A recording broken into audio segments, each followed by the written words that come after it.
Good evening, everyone, and welcome to yet another LGM stream of Starpoint Gemini 2. Well, we all know that one thing was that special something this week, so I think I will just try to open this up with a theme.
Good evening once again, everyone.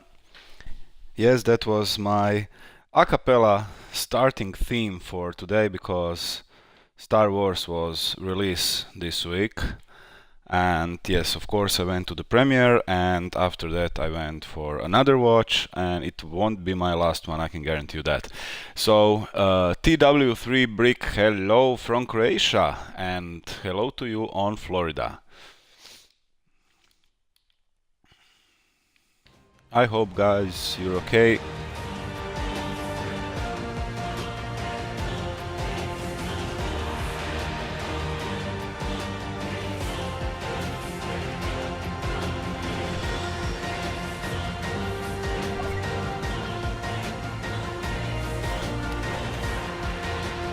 For this stream, first of all, I would like to thank our game tester veteran, who was kind enough to jump in when I didn't have the time to grind some money and earn some money for the upgrading the ship, and after that I spent some time to reveal the whole Gemini map. So today I will be able to show you the whole map discovered without any fog of war.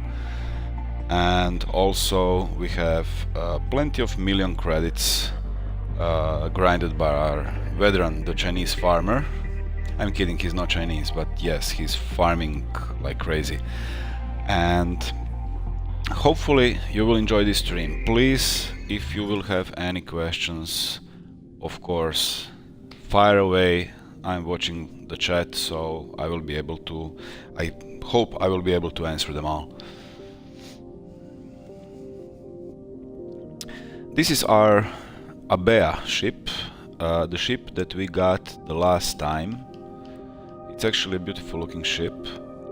It has 55 troopers, which we can use for boarding the enemy ships and capturing them.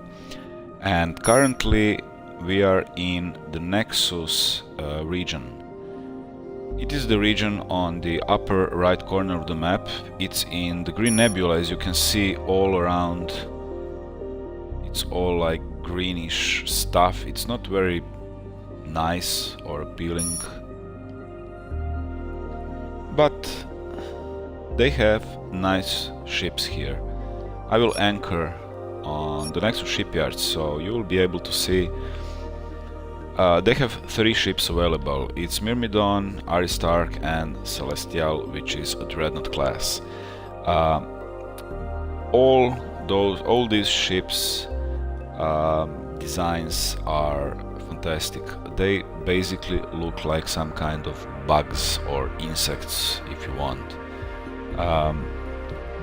Myrmidon is a frigate. It has a cloaking device, so it's a really cool ship to go with.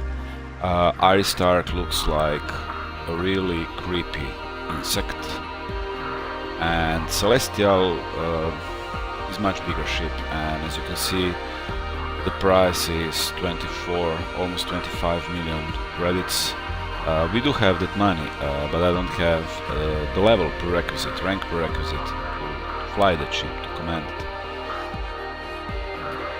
But basically, these are my 3 favorite ship designs in Starpoint Gemini. Hey Raptor 556. I won't be buying these at the moment. I already have another ship in my garage, and it's Hydra.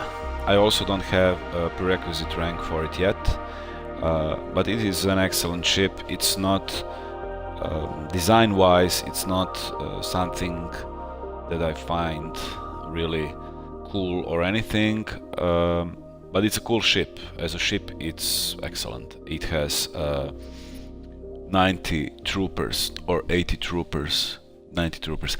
So basically, it's a fantastic ship for capturing. And capturing is the way to get some money at the start of the game. Very easy. So we can move out of this area because, as you can see on the map, everything is in nebula in this region, and it's not looking pretty, and there are enemies and stuff around that will spawn on you, and on some parts there are even ion storms and stuff that will drain your shields and stuff like that. So basically, well, since we are close to this artifact vault, we can just go and loot it. We will probably be attacked by enemies when we start looting the artifact vault, because it is defended, and artifact vaults are basically the achievement quest, because when you loot all artifact vaults in Gemini universe, you will get the Tomb Raider achievement, which is not easy to obtain, to be honest, because if you check the map, all of these... where is the next one? Just give me a second. There are plenty of artifact vaults in the universe. Why can I find... oh, like this one. This is artifact vault. It can be friendly or hostile. It doesn't matter, you will loot it anyway. And on friendly ones, there is less chance that you will be ambushed by the enemies. While on the hostile ones, there is like 99% chance that the enemies will spawn and attack you.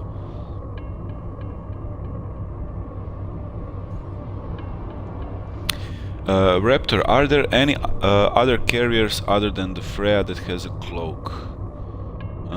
To be honest, I'm not sure at the moment. I mean, I do have over 300 hours in this game, but I'm not familiar with every ship. But there is always a but.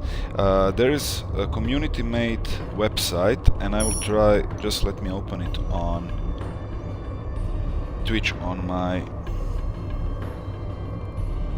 monitoring comm frequencies revealed new available mobile phone, and I will try to give you the link in the chat. Very useful page made by our community member. Just a second, it's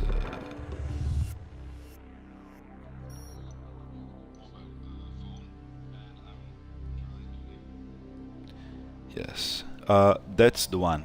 On this website, you will find very useful info on locations, ships, heavy weapons, light weapons, sectors on the map. So it's a really useful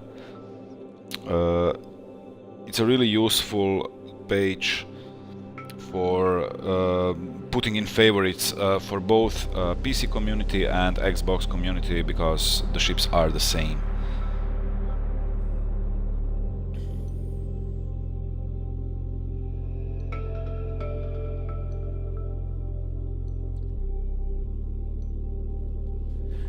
Okay, so when we come close to this thing,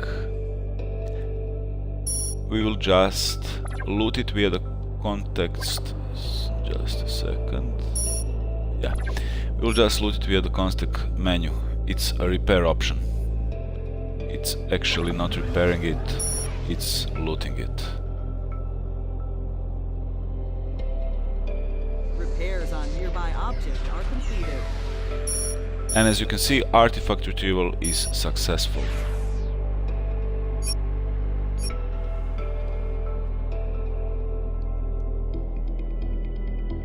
Freelance capture, level 25.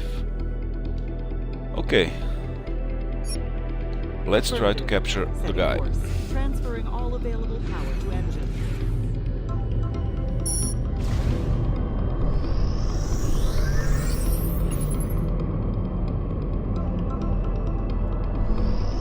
When I'm capturing the enemies, I usually go for lowering this to all the way to shields. So energy distribution should be on shields, because you're not going to kill him.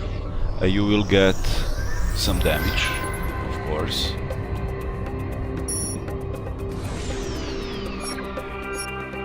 We will mark him, we will grapple him, and we will board him.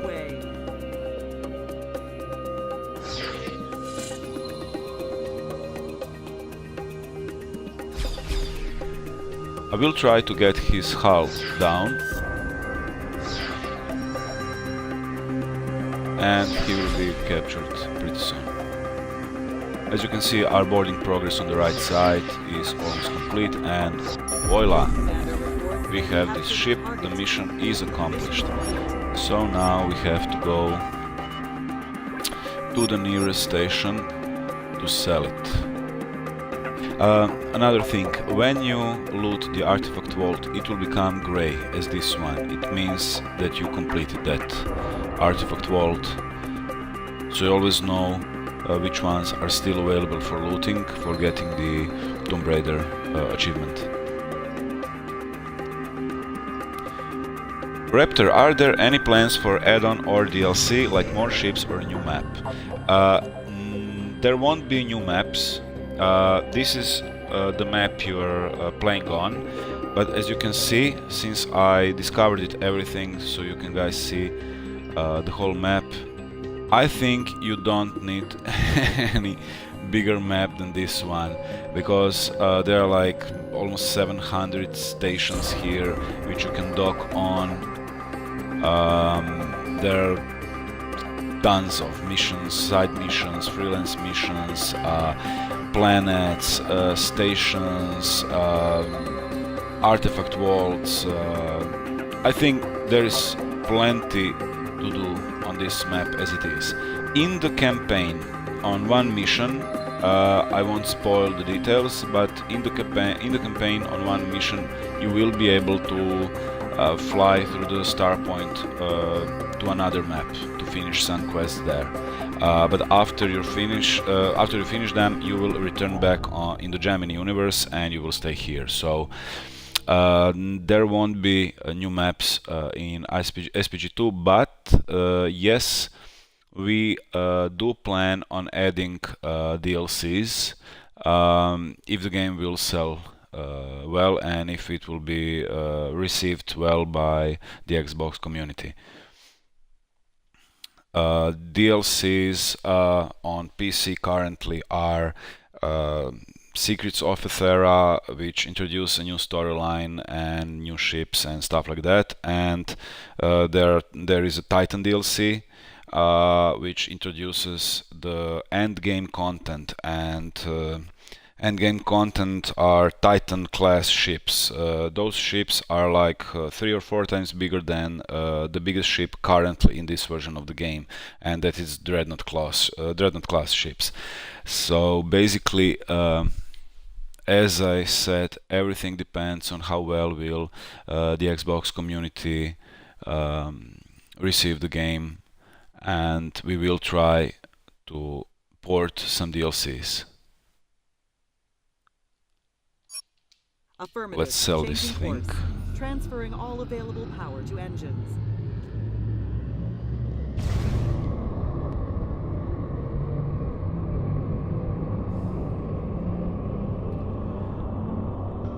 So long story short, yes, there are plans to add on a DLC. No, there won't be a map. There will be new side missions and quests and ship classes and stuff like that.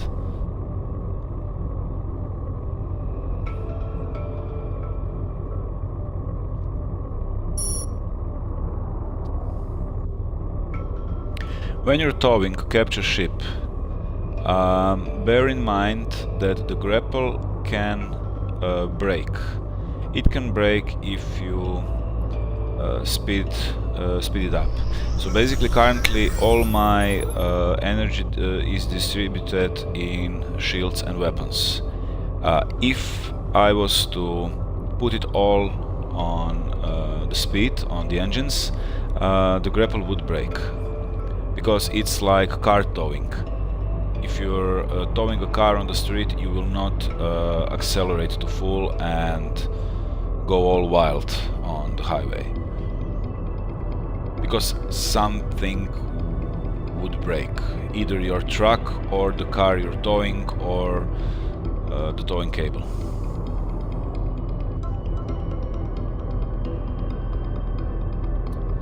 But it shouldn't take us long to reach our destination. Also, when you're capturing ships, it's best to capture them not too close to the stations, because the allies could and will destroy your target before you can capture it, but also don't go too far away, because then the towing process would take a while. Like here, for example. Actually, I mean, I did capture the ship now, but I captured it because it was a mission. So we basically got some extra XP for the capturing itself. And now we will get some money.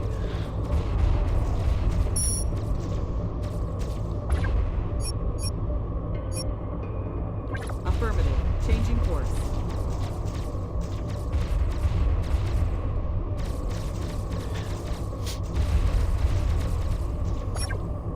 Some people asked about this option, how to activate it. Well, kill me if I know what is that button called, but it's the small round button left of the menu button on the Xbox controller, so above the D-pad. So you can just press it and hold it, and with the right stick you can move between engines, shields and weapons. And here we are, so we can put it either in the garage or we can sell this thing. Since we have currently the better ship with more troopers and stuff like that, we will just sell it for over 1 million credits. So basically this was 1 million credits for really like what, 3 or 4 minutes. Also, we can check the trader. No, we don't have anything. Always a restock on your missiles. If you use your missiles, go to the equipment tab. Be sure that you have stuff like T-drives, damage amplifiers, speed boosters, those equipment is really handy. And of course the nano drones, because nano drones can save your life with the repairing in the middle of combat, and it's always good to have those on you. Also, don't forget, if you capture the ship, that you will need to restock your troopers, hire more troopers. As you can see, we have 19 troopers out of 55 because the rest was used on capturing the enemy ship. So just press X for hire more troopers. We also have mercenaries. So basically mercenaries can be hired. They will fight on your side for as long as you can pay them. If you can't pay them, they will either leave you or turn against you. So be sure that you are not hiring mercenaries as soon as you hit the level 15, which is a prerequisite to get a mercenary, because if you get out of money, they will attack you. So basically we have money to take any of those.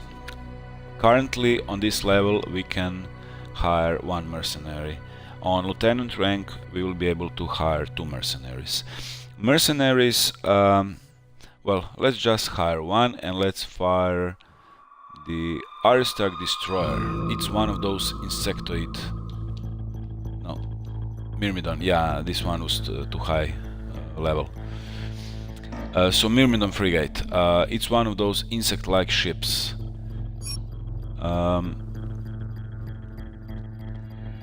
Yeah, I think we're ready.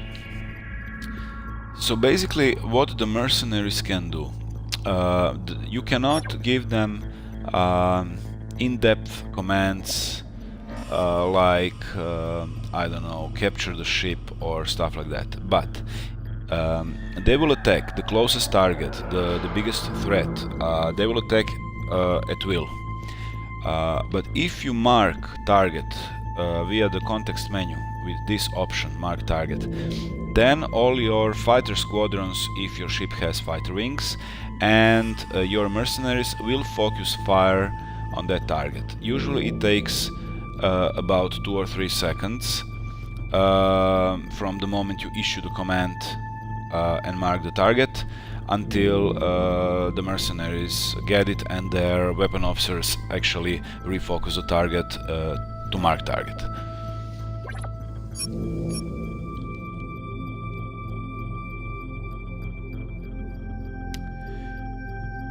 So we can slowly go towards our main mission, which is somewhere here.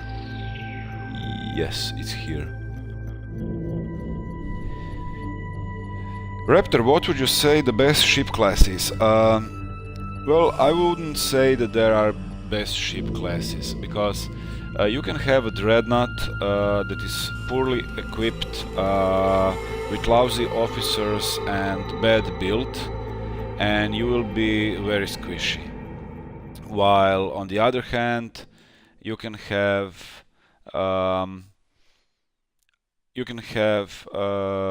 smaller ship which is perfectly spec'd for I don't know, beam weapons, and have all perks that are complementing beam weapons and stuff like that. So you would be stronger in that ship than some people would be in the dreadnought class. So basically I wouldn't say that there is a best ship in the game per se. I would just say that it all depends on your playstyle, on your spec, because you have those skills and perks, and the way you are using these skills will define the way you will play. Because if you have like 4 turrets with railguns and you spec all your points in plasma or beam manipulation, then this railgunner would be crap. And on the other hand, smaller, cheaper beam weapon would be almost overpowered because of the fantastic spec on the beam manipulation. So when you use this skill, your weapon becomes much stronger. Also there are perks. So if you're flying a smaller weapon, smaller ship like gunship, for example, and you have all perks put in your large vessels, everything is connected. So all bonuses in the game are cumulative. So you have to bear in mind that you will reset perk points from time to time and skill points depending on which ship class you're using, for which purpose you're using them. Because if I'm doing capturing, and I am, field commander perk is much better than anything else because it increases trooper strength, so it's actually much easier to overpower enemy troopers, and capturing becomes more easier. So it all depends on your playstyle, on your, let's say, profession, if you want to call it that. You can be a bounty hunter, you can just go capturing ships and stuff like that. Also, the student perk is a good one to take at the beginning, because it increases the experience gain from everything: missions, exploring, mining, capturing, killing. Student perk is excellent for faster leveling. Of course, if you do not want to faster level, you can always do something else. I mean, I could have spec'd to the beams and the beams perk. So basically my beam weapons would be even more stronger. So as I said, it does not depend, your power does not depend so much on the ship class, but on your playstyle, your gear and stuff like that.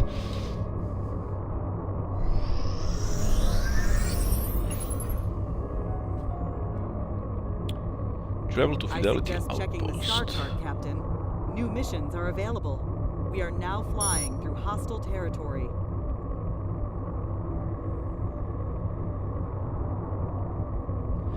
And I'm really glad, Raptor, that you're asking all those questions. I would be happy if more people have any questions about the game mechanics, the LGM team, the new Star Wars movie, anything really.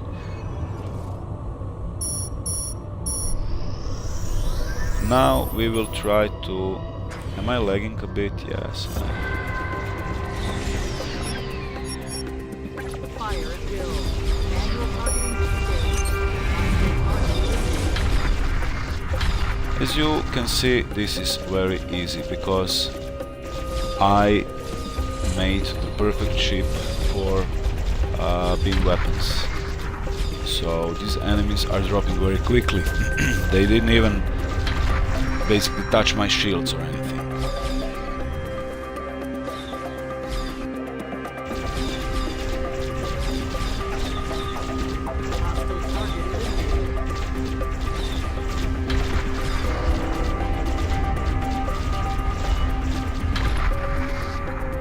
Mission completed. Oh, this is Celestial Dreadnought, if I'm not mistaken. Let me just check. Yes, it's Dreadnought Celestial. It's a beautiful insect-like ship.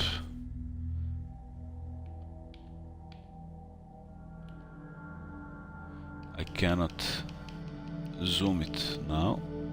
I mean, I can. But never mind, it's a beautiful ship.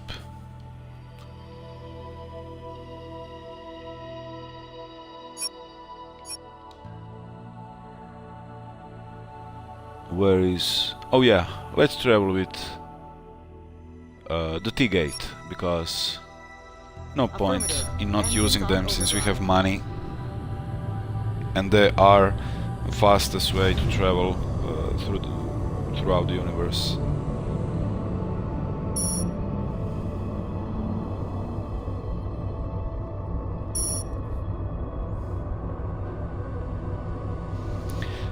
So guys, what do you think about new Star Wars movie, The Force Awakens? I'm just curious. Of course, if you watched it, or if you're even into Star Wars. Unfriendly target acquired. Course adjusted.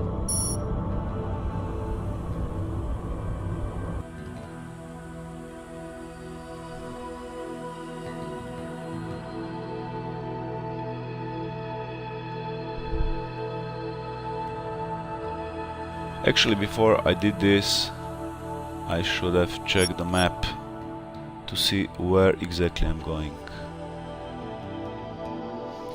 No spoilers. No, I would not spoil your movie. Don't you worry about that. I'm really sensitive on spoiler things. And I know I would kill anybody that spoiled the movie for me, so...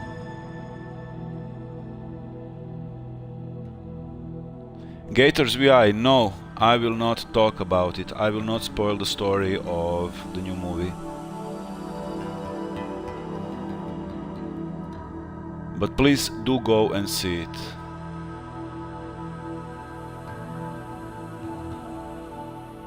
So we are going to Weiner Cluster T-Gate, okay. Where is it? Where is it?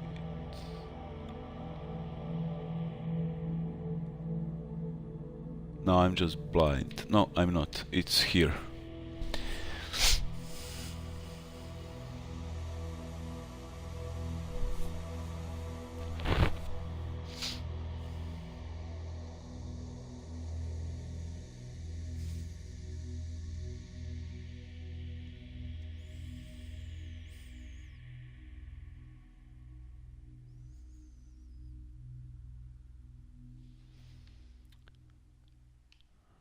And now we are in Weiner Cluster. Sensors are picking up hostiles This in the one vicinity. is a mercenary, so the purple ones are mercenaries.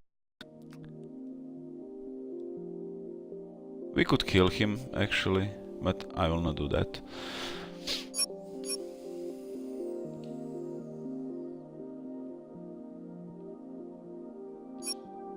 Course adjusted. Affirmative. Engines on overdrive.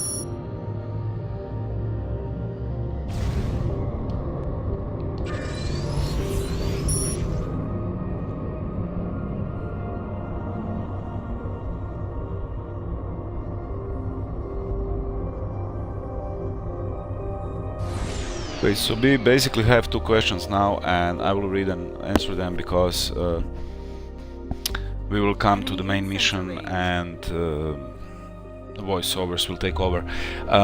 Raptor, in the officer's tab of the fleet menu there is a spot for a special officer, but I have not found one yet. Do you get one from the story, or is there a place to go to get one? The first of your ideas is the right one. You do get a special officer throughout the campaign. Unfriendly target acquired. There is no other way to get him. But he's not overpowered or imbalanced or anything like that, so even if you skip on the campaign and go to free roam, you won't lose anything much by not getting him. Gators VI, I have no clue about this game. What is this game about? Well, basically it's a third-person tactical combat game with RPG elements. So you have your ship, you have a pretty big map, as you can see. I was showing it before, not sure if you were already on the stream. So this is the map of the Gemini. It's big. I would like to be able to zoom out even more. But yes, it's a pretty big universe, and you're not forced to do anything, and you can do whatever you want. You can be a miner, go to asteroid fields, you can be a bounty hunter, hunt down veterans and heroes and criminals of the universe. This is one example. This is level 60 bounty. You would get 4 million credits for him, but he's level 60 and we are level 25, so we would get pawned like crazy if we attacked him. Also, you can have up to 2 mercenaries at your side, 3 fighter wings. All ships in Starpoint Gemini are capital ships, so basically Affirmative. Changing course. there are no cockpit view dogfighting ships because all of these ships are big ships. I mean, this one has like 55 troopers on board, officers, crew, stuff like that. So, and the fight is also a more tactical than in, I don't know, dogfighting games like Elite Dangerous.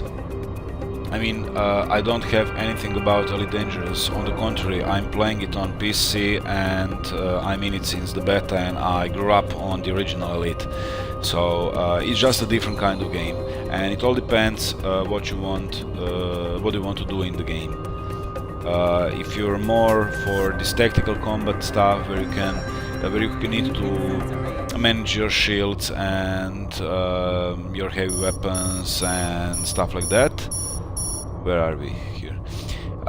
Then SPG2 is definitely a better choice than Elite. If you want to dogfight in a fantastic flight simulator and also play in open space, then Elite is the one to get. There is no one or the other that is better or worse. Both games offer different experiences. Glorious day. Look at your radar. It's packed with targets. Imperial and Directorate pigs beating each other senseless. This might be the happiest day of my life. The prison is heavily damaged. Transport your troopers and grab Morse while I play with all those red radar blips.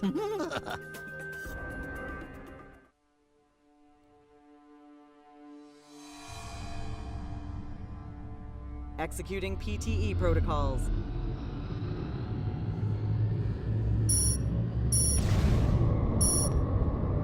And also, Gators, the game does not end as itself. So basically, you can either go to... I'm in your debt, Captain. Oh, Faulkner saves the day again. Not the Faulkner I've expected, but I'm still grateful.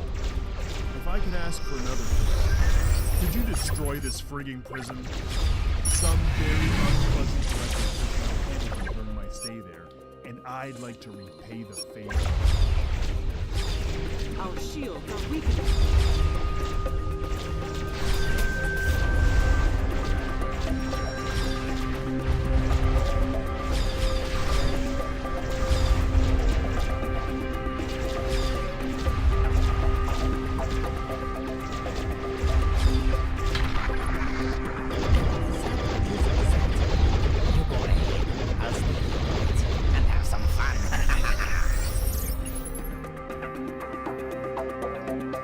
Now I will slowly read all this for you.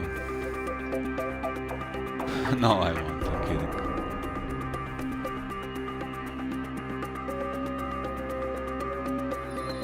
But yes, it's part of the story mission, so as you can see, that is one big briefing.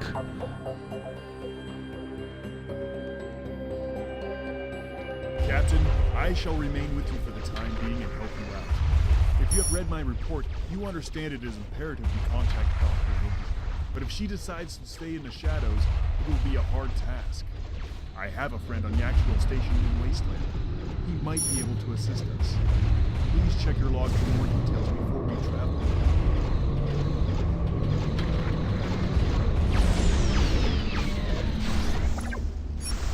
Fire at will. Manual parts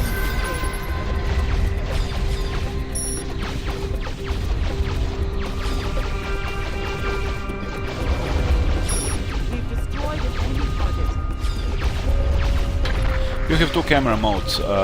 One is that free mode, which I'm using now, and the other is that mode where you can lock on the targets.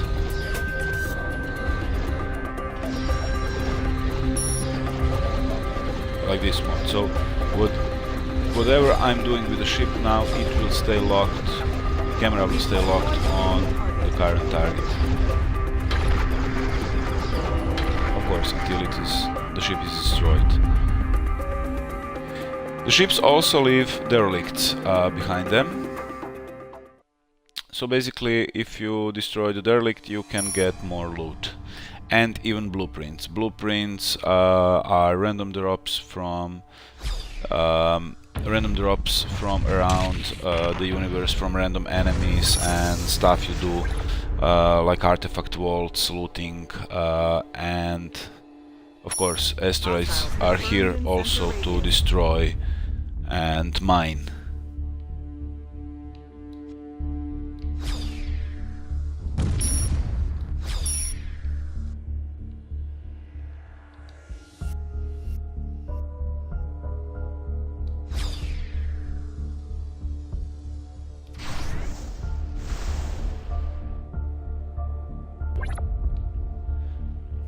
There are other ways to mine asteroids faster.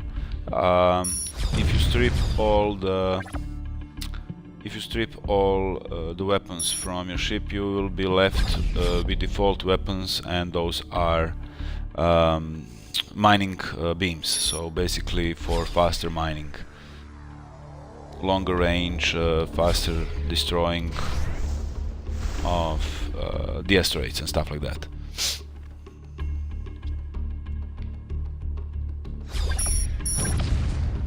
But yes, I won't mine now because for streaming it's quite boring. Here is a maintenance mission. It's an easy one. We just have to go to the satellite that is damaged and we have to repair it. And it won't take long.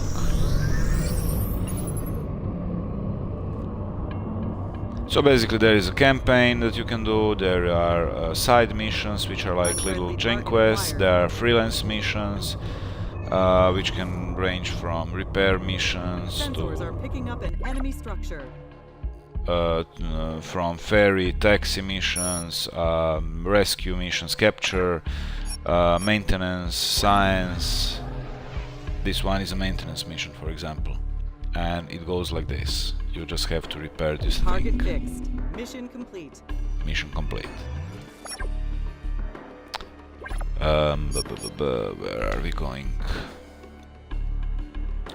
Of course, on red stations you cannot dock. You can dock only on blue, which are neutral, or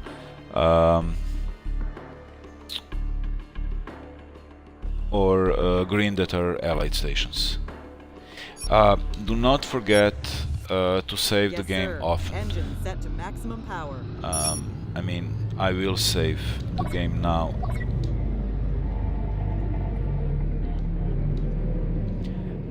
Because if you don't save the game and play for an hour or something like that and get killed,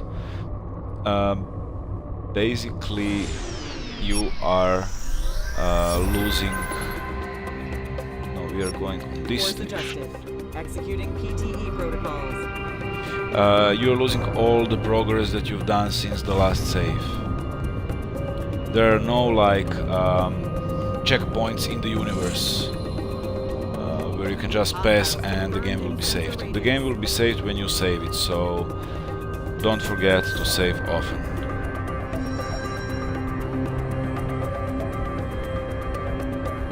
I mean, we can try and go kill these guys. I'm not sure which level are they. Installation detected. No, this is the installation, of course. We cannot destroy the stations. But we can destroy we're entering an enemy territory. These guys.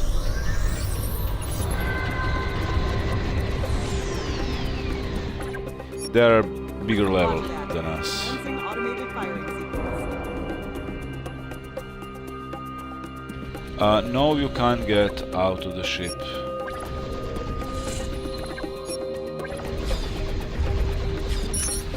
I mean, you can change your ship, you can buy a bigger, better ship and stuff like that, but you cannot get out of the ship. Just like you cannot get out of the ship in Elite Dangerous, or you couldn't get out of the ship in EVE Online for years. They did it later with that avatar creation stuff, but nobody gets out of the ship even in Elite Dangerous and EVE Online. It's a tactical combat game, basically. So cosmetic stuff is not something that we were trying to implement, because majority of our PC community are older, mature gamers that actually said that they don't care about cosmetics. They just want a nice, playable, tactical game. So we focused on that because there are 10 of us in the LGM Games team. So when you have 10 people in the team, then you need to make compromises. It was either to go with more content or to go with cosmetic stuff, and we decided it's better to implement more content than go for cosmetic stuff. Yes, this one, you've never played any of those games, I saw this was new one. Yeah, Starpoint Gemini was released on PC, on Steam and Good Old Games about a year ago. But for the Xbox version, we actually redesigned the whole user interface. I think I will die now. No, I won't.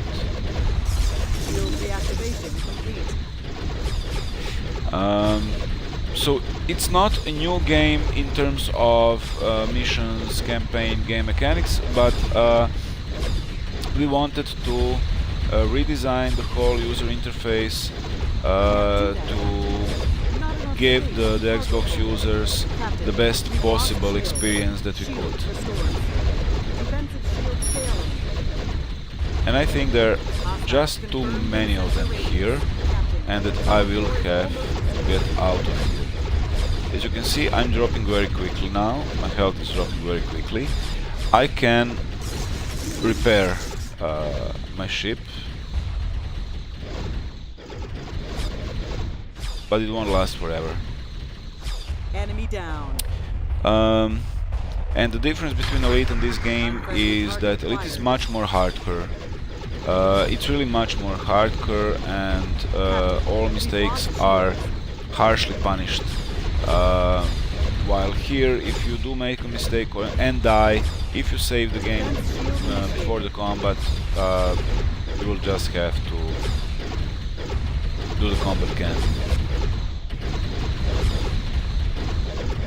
There is also a panic button, let's just say panic button ability, and that's T-Drive. We will use T-Drive now when we will be near death. But so far we are killing them quite nice. So maybe we will live to see another day here. I mean, as you can see, my shields are down at 0%, so all damage I'm receiving is basically a hull damage.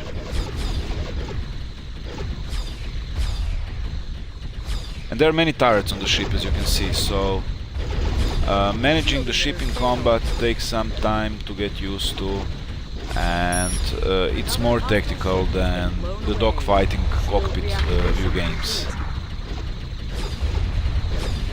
Sensors are picking up hostiles in the vicinity.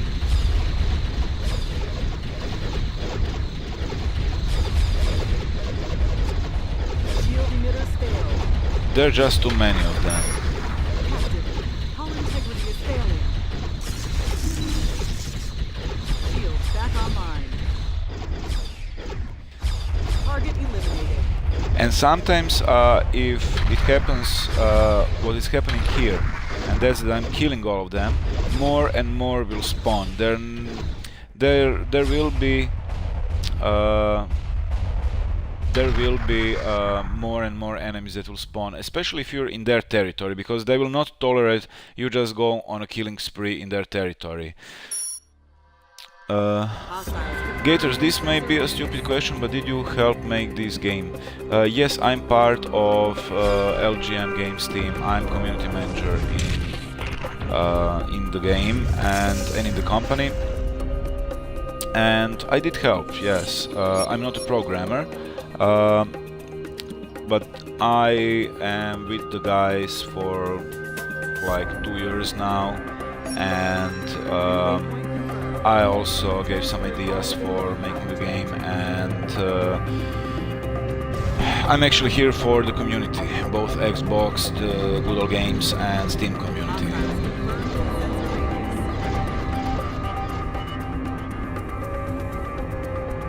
So yes, I'm part of the team.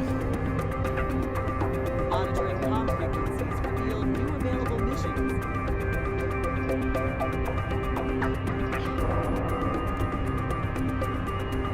And the idea behind this stream is to be able to answer your questions and to help you with the game if you got the game and have some questions about the game mechanics or gameplay tips and tricks and stuff like that.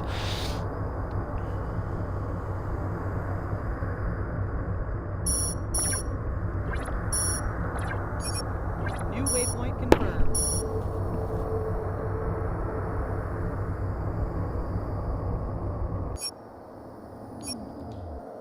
So we didn't capture anybody, so we don't need to restock on troopers. As you can see, there is no mercenaries anymore on our hired mercenaries. Why? Because that one that we hired was killed in this last battle. I did survive, but they didn't. They were lower level than me, and they're crapping compared to my skills, basically.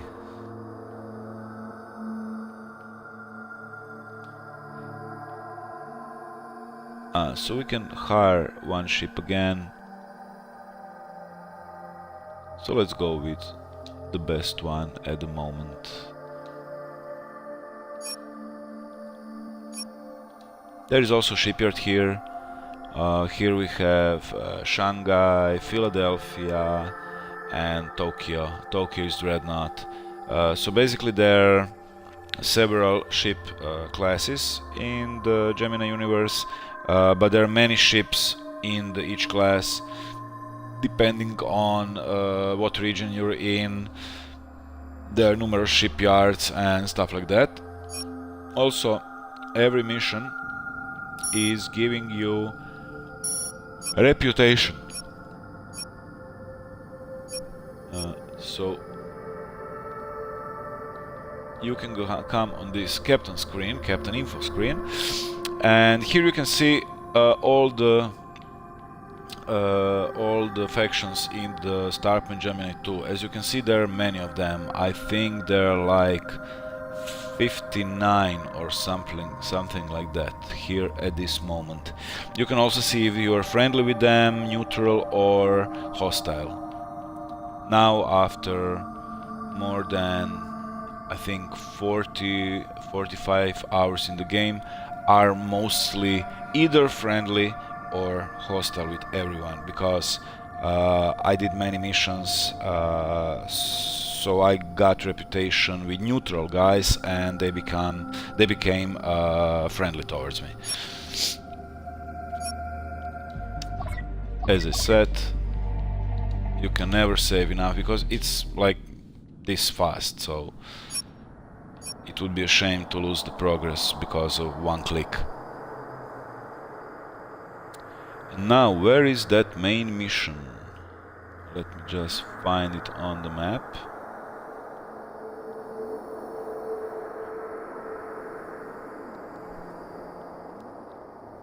I'm kind of flying around like an idiot, so I'm not even paying. Oh, here it is. So basically, we do not have to travel here just by going like this. We can use the equipment that is called T-Drive. T-Drive or Torrent Drive is actually a small hyperspace jump. You can stack on them. I have like 30 of them at the moment. and you basically use them in the way that you can jump in this radius, anywhere in this radius. Of course, if you go out of this radius, it will use 2 charges of T drives or 3 charges of T drives. So now we are trying to go where the main mission is, and main mission is here. So yes, I can basically jump near the main mission here. Let's go here, for example.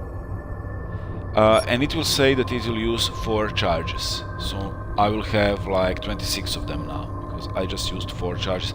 But I jumped across half of the universe in an instant. So in the later stages of the game, you will use those drives like crazy. Hey Dutchman, nice to see you again.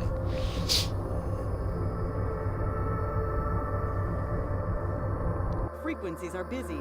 New I missions kind of are prepared better for this stream. As you can see, the whole map is now discovered.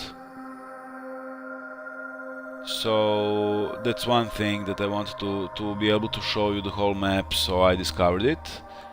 And please, you have 2 questions. What is the question number 1? I will just start this main mission. Yes, sir. Acquiring new coordinates.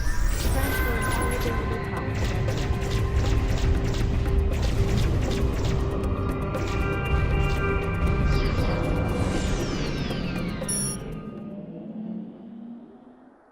Where are those guys?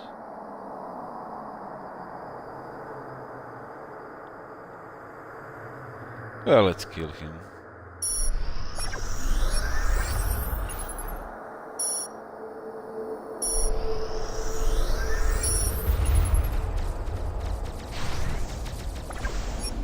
Yes, sir. Fire at will command executed.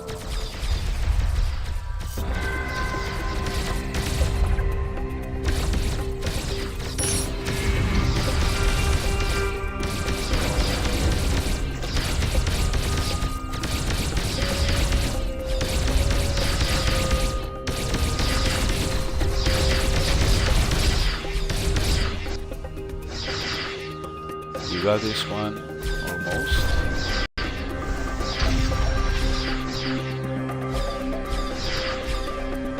Enemy down.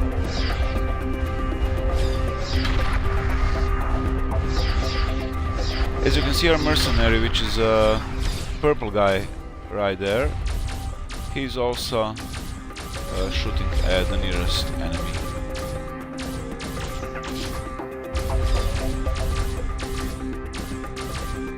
Where is this guy? Up there.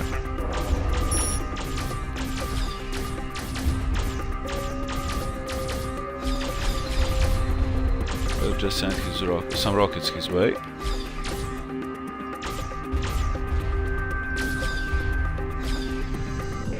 Enemy ship destroyed.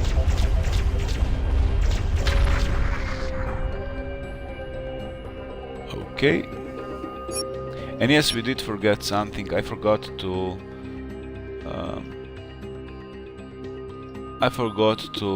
sell the crap from my cargo hold, so my cargo hold is currently Affirmative. full. Setting course. Also, you can change the equipment by going to Fleet tab, and here you will see equipment. You can mount the equipment on, as you can see, on these 4 slots. I can just mount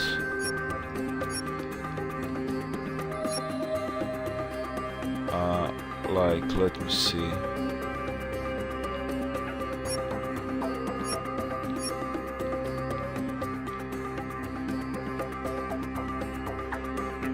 I will mount, where is it? Shield booster. Shield booster will recharge our shields faster. And you can see this now. They're actually rising, our shields are rising. This is the place. I contacted my associate, and he will have the papers ready soon. However, since he is a wanted person in several sectors, no direct contact will be established. Papers will wait for us at the ruins of Tesla Station as soon as we do him a small favor. A small favor, of course. Well, the man is taking a great risk. We need to eliminate an elite assassin squad, probably multi-ops, that is stalking him in the vicinity.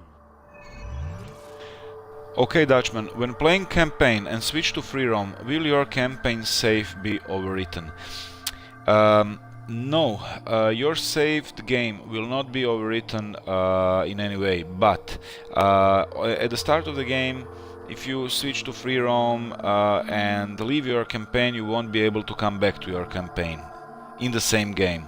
I don't know if I explained it correctly, but no, if you play your campaign, save the game as, I don't know, Dutchman 141, and then open the new game, play free roam and save that game as Dutchman 142, your Dutchman 141 save will still be your campaign where you left it. So Sinister Bet 72 is right. As long as you make a new save, your campaign won't be overwritten or anything.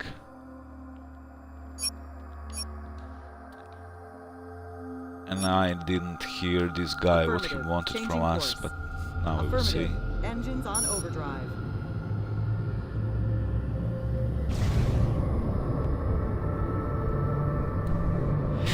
But actually, to be honest, there is no reason to leave the campaign. I mean, I have these campaign missions. I don't need to do them now.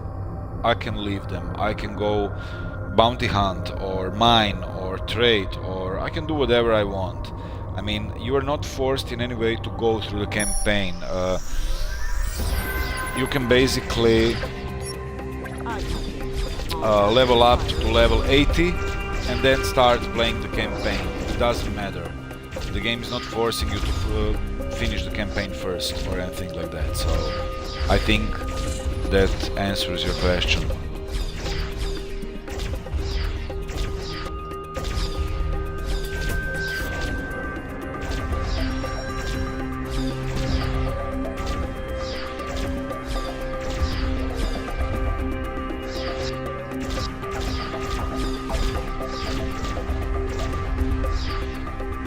Enemy ship destroyed. Great, he is gone. We are receiving coordinates of the cargo container that holds what we need. Pick up the forged papers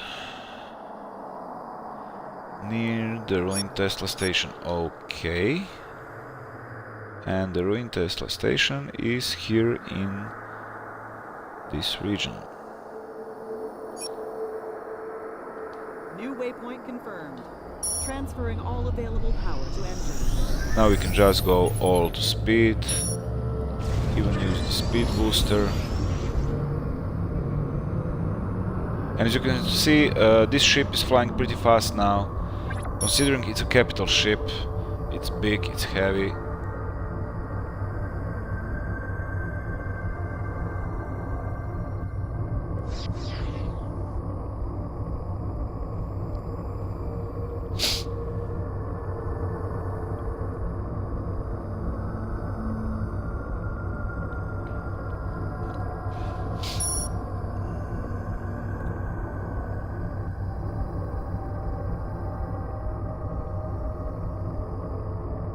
This junkyard.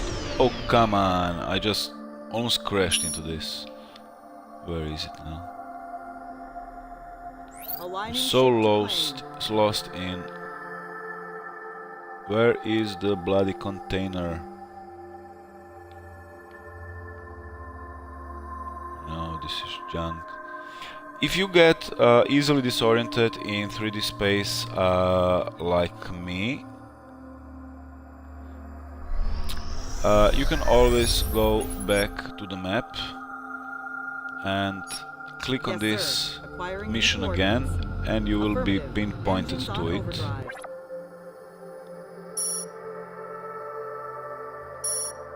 Hopefully. Am I no, I'm not crazy. It's here.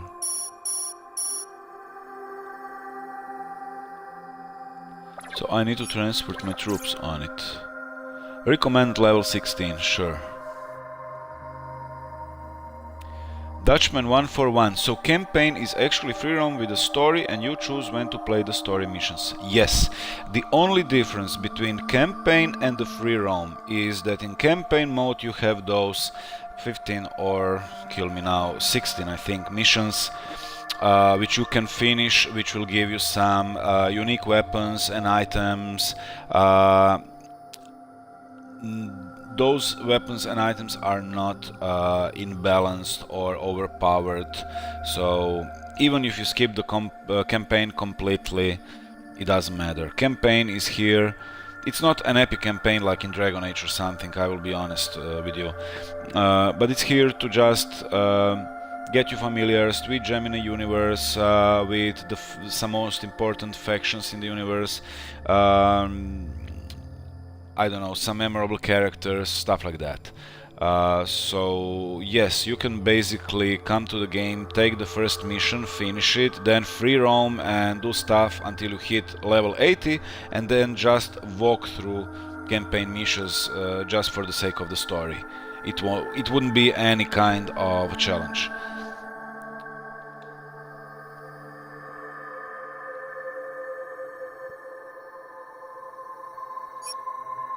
Affirmative. Setting course. Affirmative.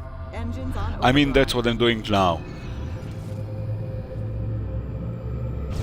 My level is too high currently for these missions. These are level 16 missions and I'm level 26, so I'm 10 levels above the mission prerequisite.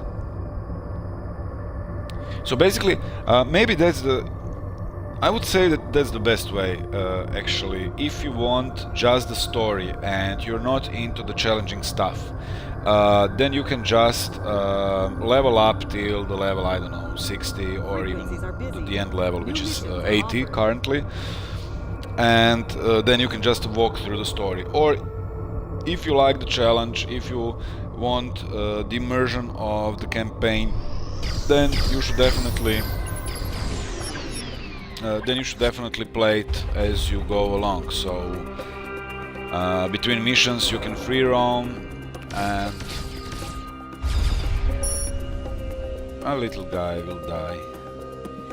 You can free roam between the missions and then just have a go at them when you're high enough level for them. Currently I'm not doing that. You can see I'm basically I was just free roaming until I got 10 levels higher, and now I'm walking through the missions. Just for the sake of the story. Enemy down.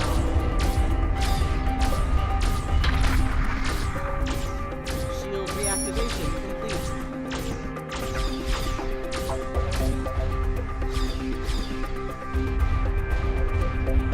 Is he dead?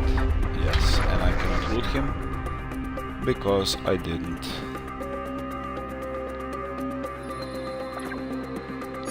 Sell my crap. Sure, take your time for second question. I'm here. Let's just anchor here first. All power to engines.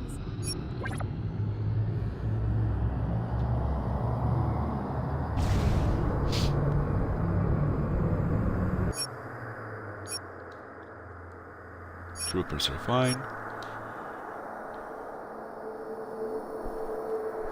Plenty of stuff to sell. What are these offering? Oh, this is Triton Freightliner. So basically, as you can see, in comparison with my current ship, which has 100 cargo storage units, this thing has 760. It has more troopers, it has more cargo, but if we are comparing weapons, you will see that it has just front, light battery and heavy battery. It has nothing on the sides.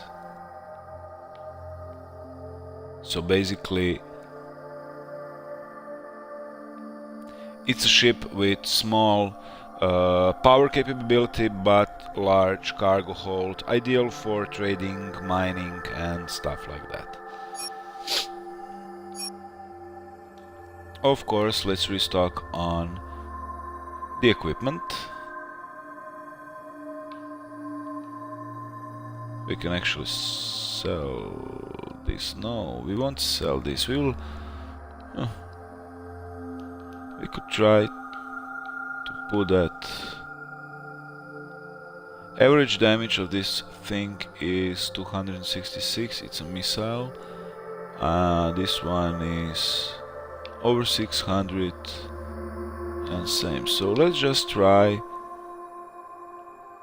to put Corona here. Unmount and let's mount Corona.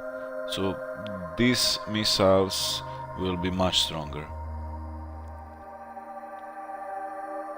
Dutchman, besides mercenaries, can you assign crews to capture ships to be your wingmen? No, you cannot. We are thinking about it in our next project to be to make some kind of NPC AI that will be able to take command of the enemy captured ship and bring it to the nearest station to sell it or store it in the hangar. For now, in Starpoint Gemini 2, there is not the option. There is not an option to. You have to tow them yourself. Yes, basically. You have to work. You have to work for it.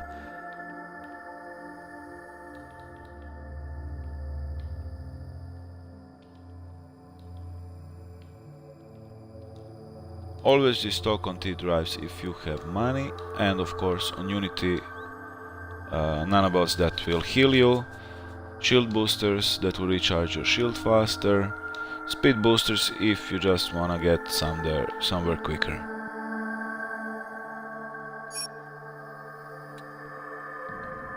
And as I said, save the game often.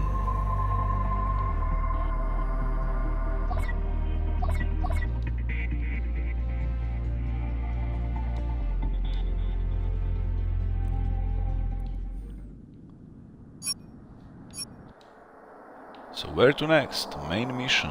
Let's continue. Affirmative. Changing course. I'm talking to you guys and I don't even know what am I doing Yes, sir. in these Engine main set to missions. maximum power. I'm not even reading the text.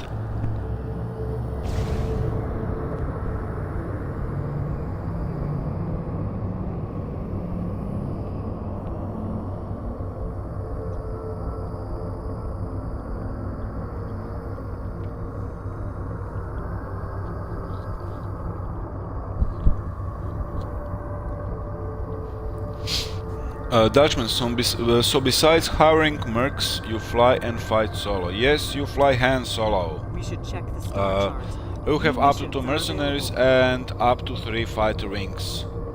But that's about it. Of course, in some campaign missions you will be escorted by other ships and stuff like that, but you are a solo captain. There's a freelance job offered to repair several relay satellites in Nexus perimeter. We could take it, and while we conduct repairs, I'll tap into their comlink and look for anything useful discreetly. It is better than just to shoot out questions about Ridley, given her current reputation in these parts. Excellent, Mr. Morse. Remind me never to ask you where you trained your talents.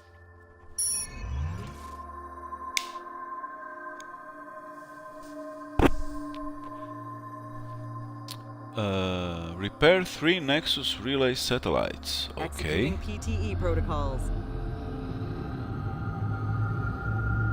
As you can see, we are inside a nebula.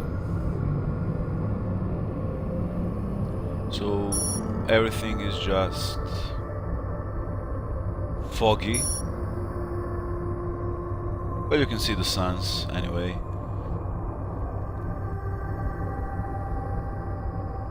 And our mercenary, purple one, which is behind us there, following our every move, dying for our salary.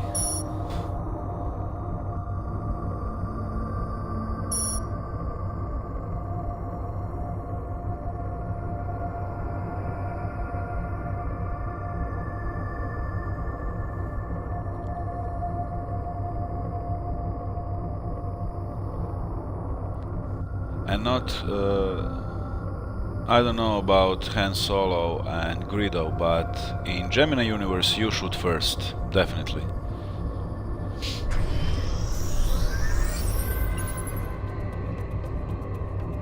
Or avoid the fights completely.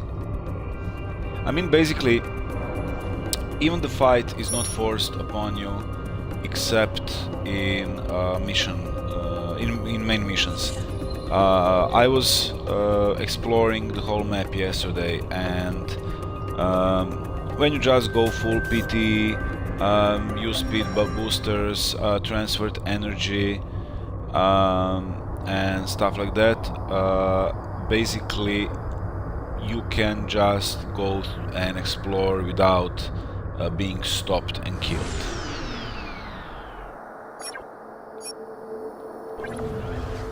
Acquiring planar coordinates.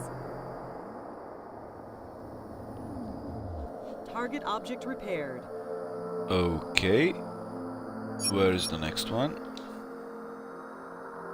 Here? Course adjusted. Yes, sir. Engine set to maximum power.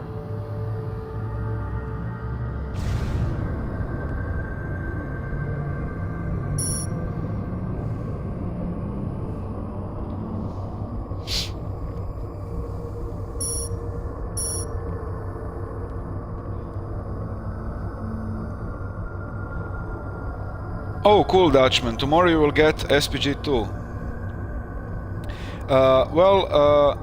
Please, if you will have any questions, come to starpointgemini.com. We have forum there, we have Xbox part of the forum, Valrician and some of the guys that you met already here on the previous streams are posting there regularly, giving tips and stuff like that, so please come there and ask anything if you will need if you will have any questions related to the gameplay or game mechanics, or maybe some issues or something with the game. I hope not, but yeah, there is always that possibility. Please stop by and ask anything there.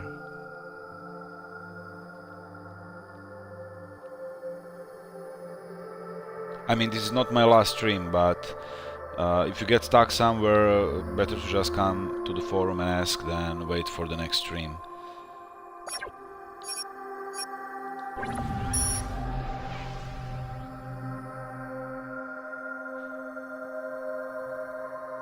Hostile ship just dropped cloak. Target has been repaired. Fire at will. Manual targeting disengaged. Adjusting axis elevation, sir. And let's go to the last relay satellite. Affirmative. Changing course. Affirmative. Engines on overdrive. Please, yes, register on the forum.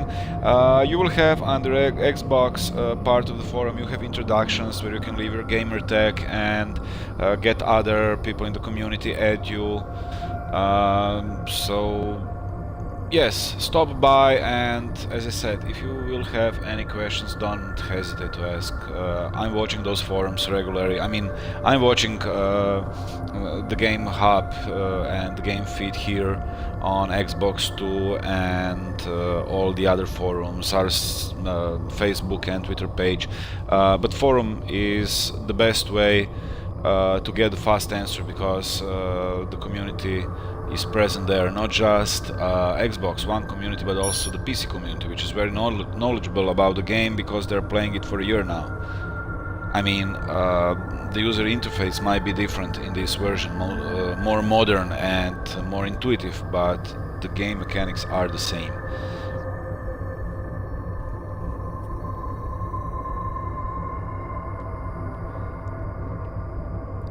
And Raptor, you are right. You can also friend people on the SPG2 Game Hub and ask them. I'm trying to constantly put something on the Game Hub, give you heads up if there will be a stream, or just post something for fun and read your comments and answer on your comments. So Basically, yes, that's also a nice way, since the new Microsoft, new Xbox One experience is a nice way to get in touch with people that are playing the game.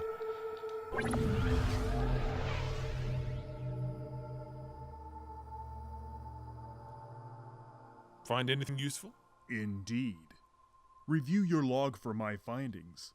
I think Will-o'-the-Wisp is our best bet. Travel to designated location in Will-o'-the-Wisp. Okay. Oh, it's pretty close. Course adjusted. Executing PTE protocols.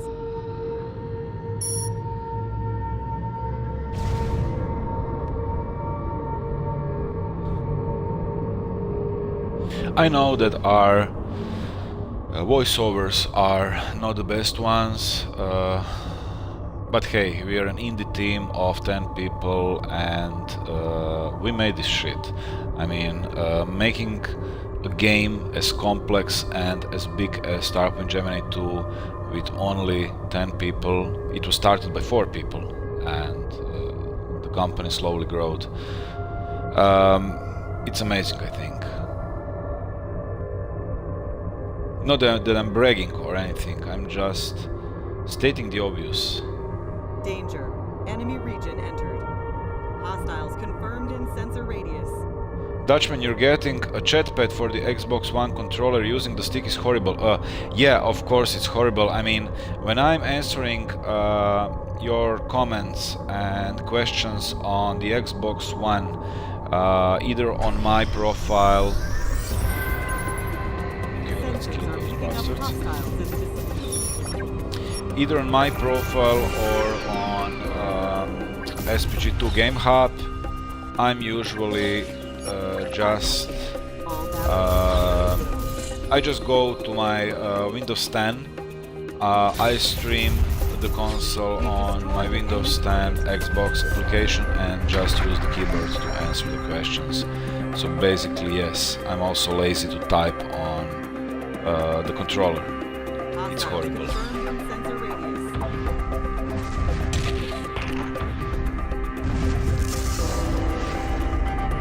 Yes, sir. Engine set to maximum power.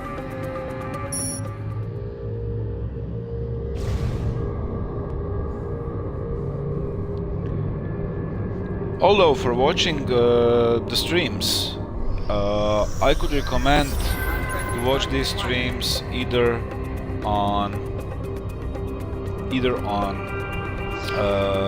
the PC or even the mobile phone, because you would type quicker on your mobile phone than on the Xbox controller, I think.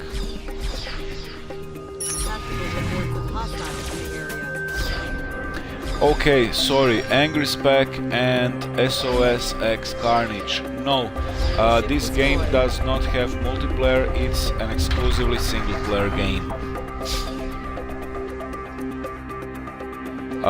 For our next project we are thinking about introducing some kind of co-op, but it will never be a game with massive scale multiplayer or even PvP. For PvP or multiplayer, you have Elite Dangerous on Xbox, and you have EVE Online on PC. No problem, don't mention it. If you have any more questions, please, I'm here. So actually, we have 150,000 players on Steam, and not one, if I remember correctly, actually asked about PvP. They did ask about multiplayer, but only in the way of cooperative mode, where they can play together. You have Elite. I do have Elite on PC too. I'm in Elite since the beta, and I love Elite, and it's completely different. I don't know, I read some reviews where people are saying, no, take this because this is better than Elite, or vice versa, take Elite because it's better. No, it's not better, it's different. It's basically different. Oh, I'll just shut up until the voice part goes on.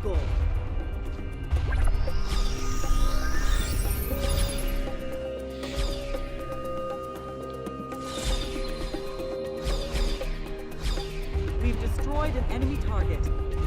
Elite is excellent, but in Elite Dangerous you are actually flying, cockpit view, first person, flight simulator, and it offers a completely different experience than SPG2, where you basically fly the capital ships with crew, troopers and everything. So it's not a question of buying one or the other because one is better than the other. It's a question what is your play style of the space game.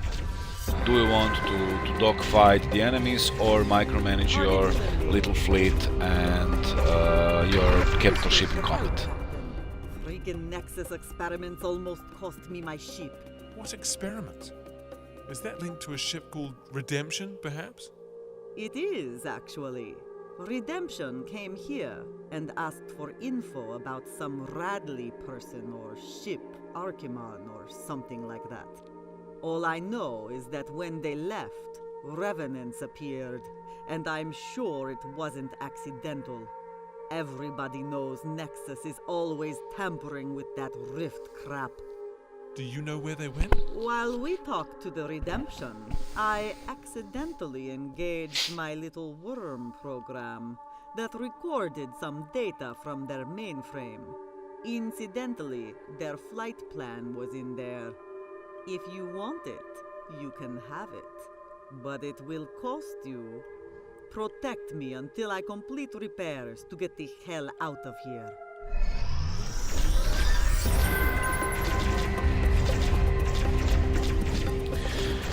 Dutchman, you actually like single player better, no griefers to worry about. Well, I agree, but on Elite there are options basically, so I don't mind Elite being an MMO. I'm not playing on solo. I'm usually playing Elite in a PvE group that is called Mobius. It's a bunch of players that will not attack you and kill you and just gank you, or they're not kiddies or people like that. So basically it's nice to play. It's a private group, it's a private PvE group. I'm not sure how the servers work on Elite, because that community is for PC community. I'm not sure if it would work on Xbox community.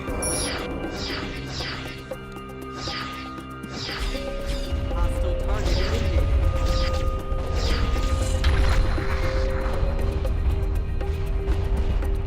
So we have 1 minute and 40 seconds left to defend this dear lady.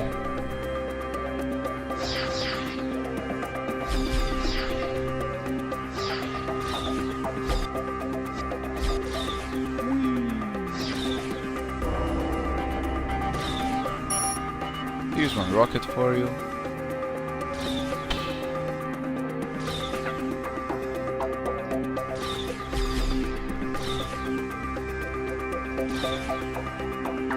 We've destroyed an enemy target.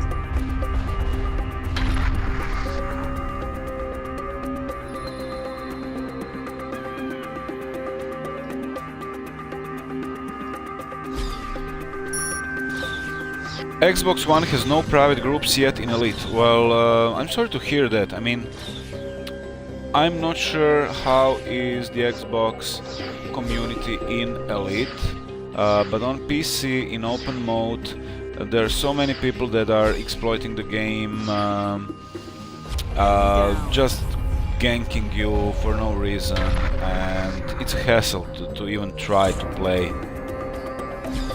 to even try to play on the open mode on PC. So I'm avoiding it. I'm playing solo only if I'm exploring. When I go on exploring expedition, I'm usually playing solo. Also, I pre-ordered Horizons. I didn't even try it. Didn't have the time. Thank you.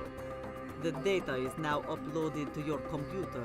But I tell you, Nexus ships are a magnet for troubles. You really should reconsider if it's worth any risk. Nice bundle of data. Redemption plans to visit Stasis Ground 1, not far from here, and test new extraction procedures.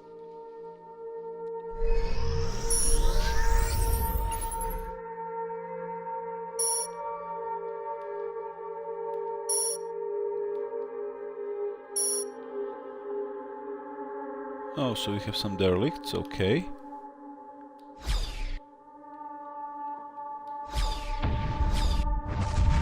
So let's just destroy the derelicts and get some loot.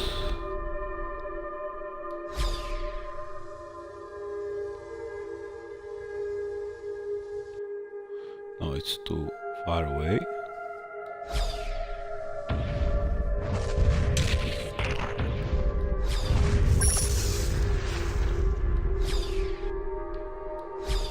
They may suck at aiming.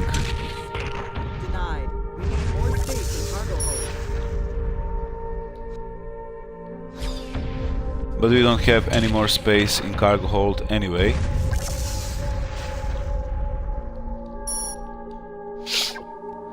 But never mind, let's just go to the nearest station. And it's too far away. So basically we can just use our T drive to come to the nearest station. We can go to this one, for example. But bear in mind that every jump, every charge of T drive is worth like 35,000 credits. So I just spent 35,000 credits out of pure laziness. Unfriendly target acquired. Course adjusted. Rerouting all power to engines. But never mind, we have some money, so it's not a big deal. Some money, I mean 30 million credits. Dutchman, I'm really looking forward to SPG2. I liked SPG1 on PC. Well, I still can't understand that. I mean, SPG1 was made by three brothers and their friend.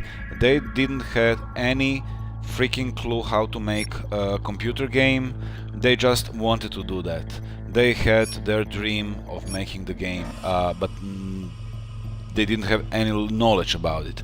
So they're basically self-taught programmers, 3D modelers, scripters, sound designers, and I don't know. I mean, I work for LGM and I respect the sheer enthusiasm behind the original Starpoint Gemini, but in terms of gameplay and other stuff, that game is not that good.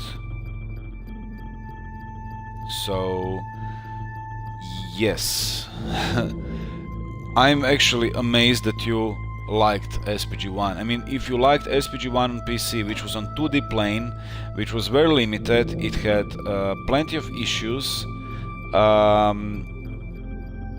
I think that this game is not a step forward, it's like light years steps forward. Raptor, you can buy a pass on the Spire that lets you see UT gates for free. Yes, that's true. On the Spire station you can buy, I'm not sure, but for some time you could buy all the licenses on the Spire station. I'm not sure if it changed that later. Yes, 4 guys, Dutchman, 3 brothers and 1 friend. And actually they did it without any budget, so basically they worked their daily jobs during the day and programmed in their mother's kitchen by night.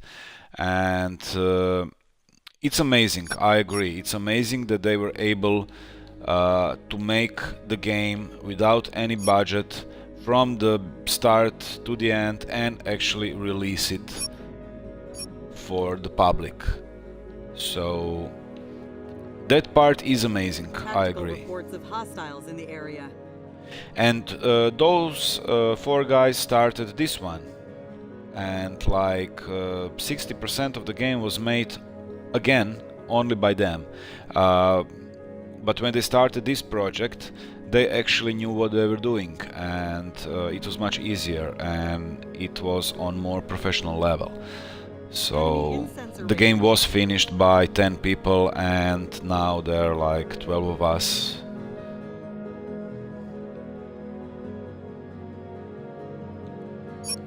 Okay, where are we? No, let's use T-Drive. I'm too lazy. T-Drive ready for launch. I'm really lazy. I mean, this is not even that far. But yes, let's just jump.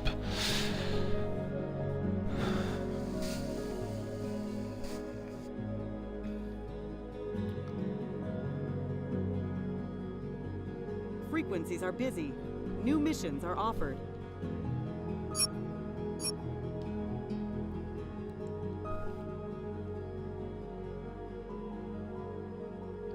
Affirmative.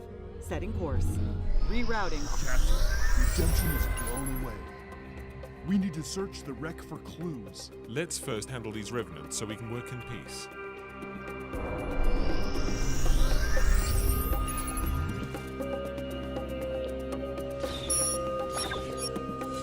Stop firing at me, guys.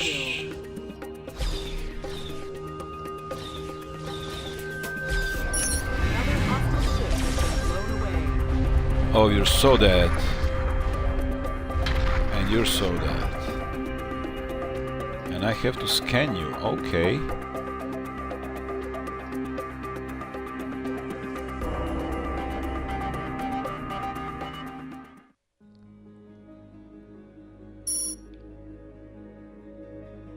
I'm too far away. No, I'm not.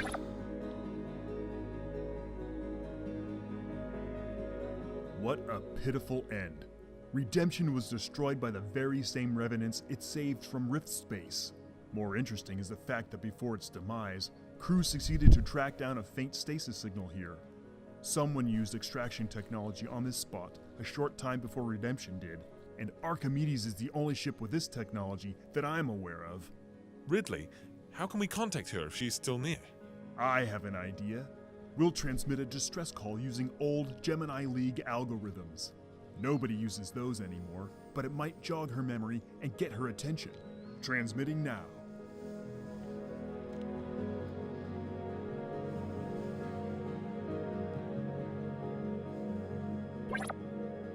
Congratulations, gentlemen. You have found me.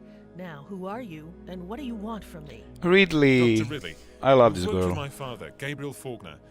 Now I need your help. He is telling the truth, Eleanor. We really need you. Morse? What are you doing here? I heard you were in prison. Long story. Young Faulkner here rescued me, and we're trying to complete Gabriel's work. Our work. Finally, someone with the courage to pursue real truth. Excellent. We cannot talk here, and like this, Nexus and Brotherhood are everywhere. I'll review your data and think of a way to help you. Until then, it's best we do not travel together. Talk to you soon, and Junior, welcome aboard. You are in for a hell of a ride. Thank you, Ridley.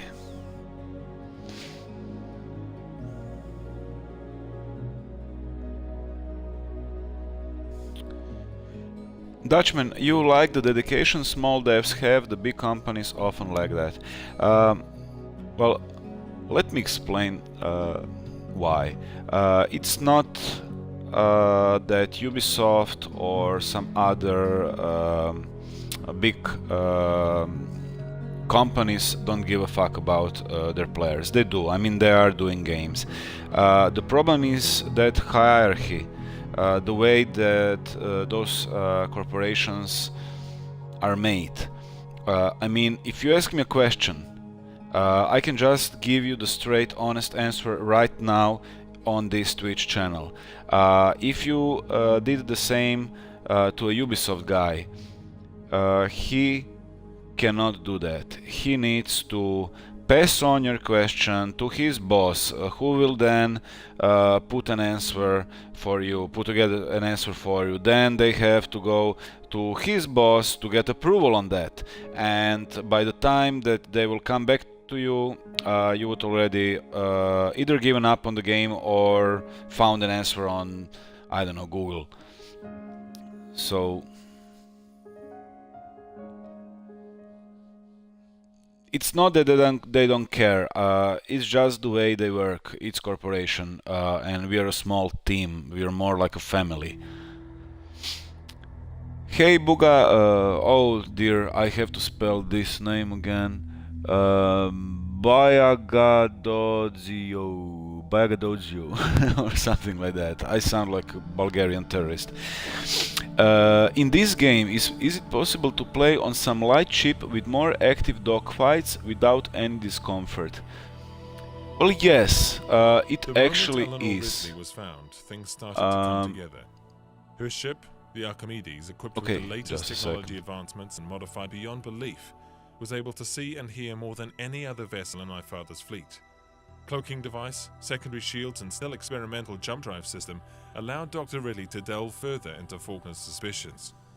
She learned that Imperial forces never found the remains of General Demetrius or his flagship, and it was truly possible he is still alive.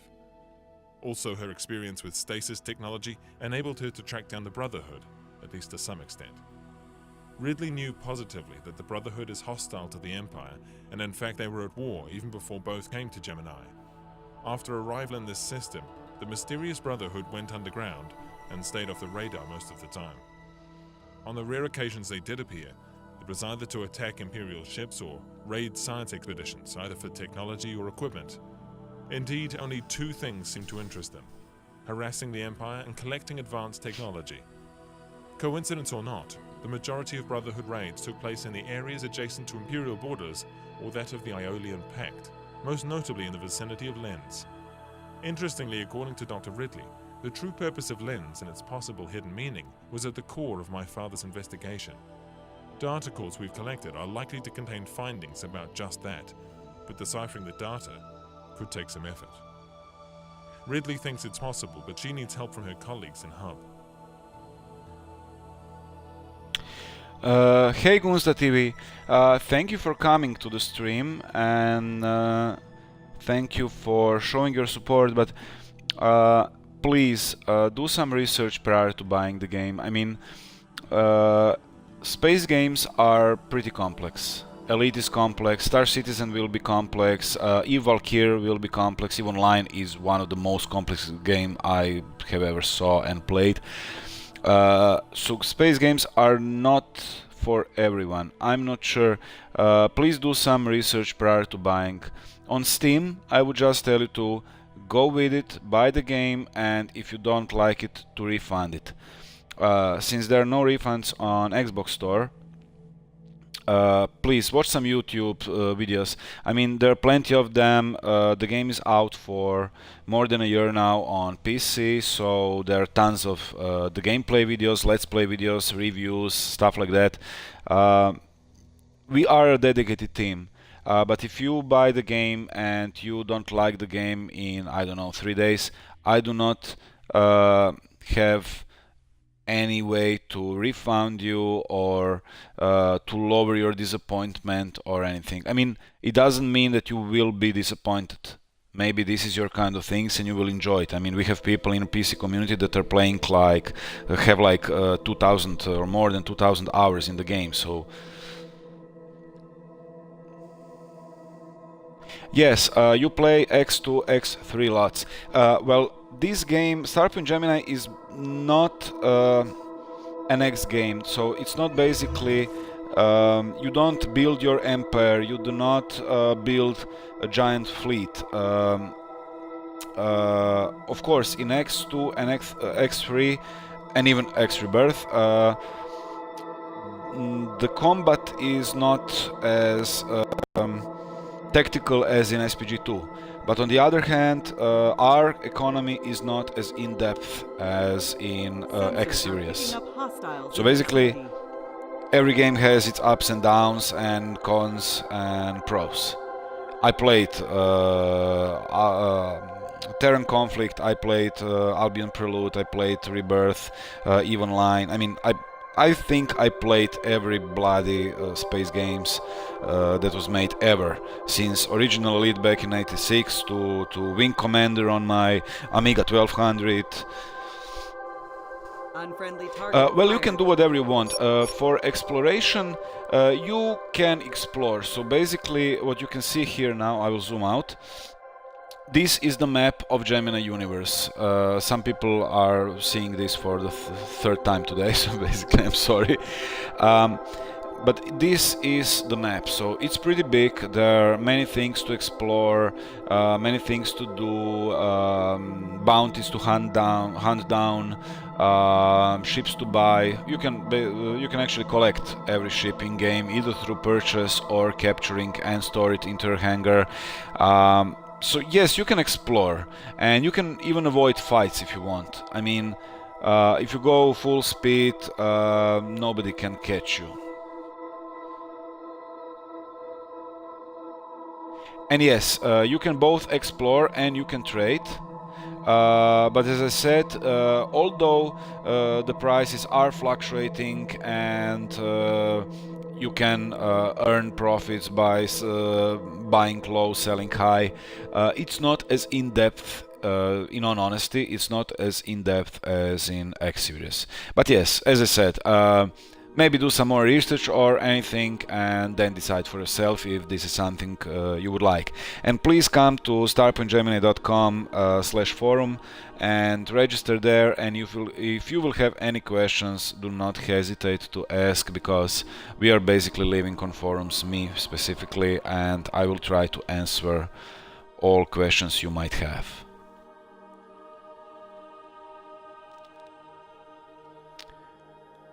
Where are we? I'm lost now. Okay, never mind.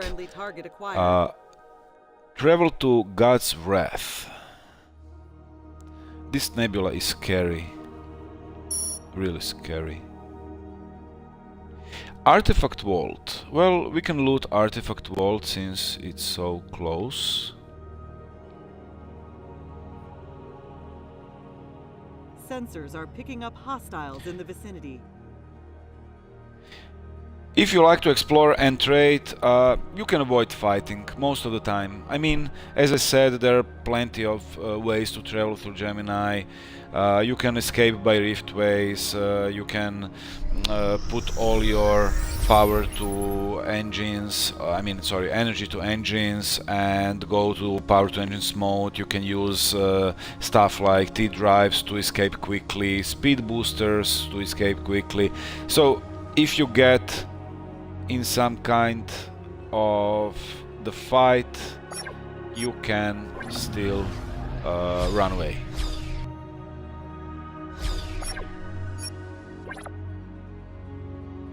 Target has been repaired.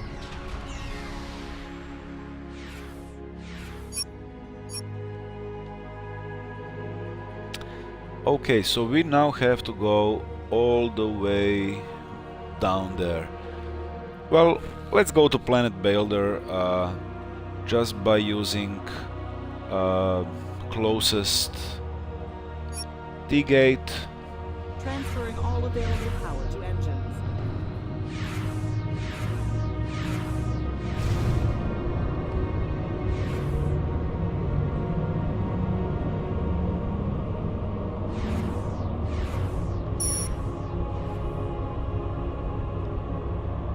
$14,000 distance. Okay, so let's go full speed. Whee!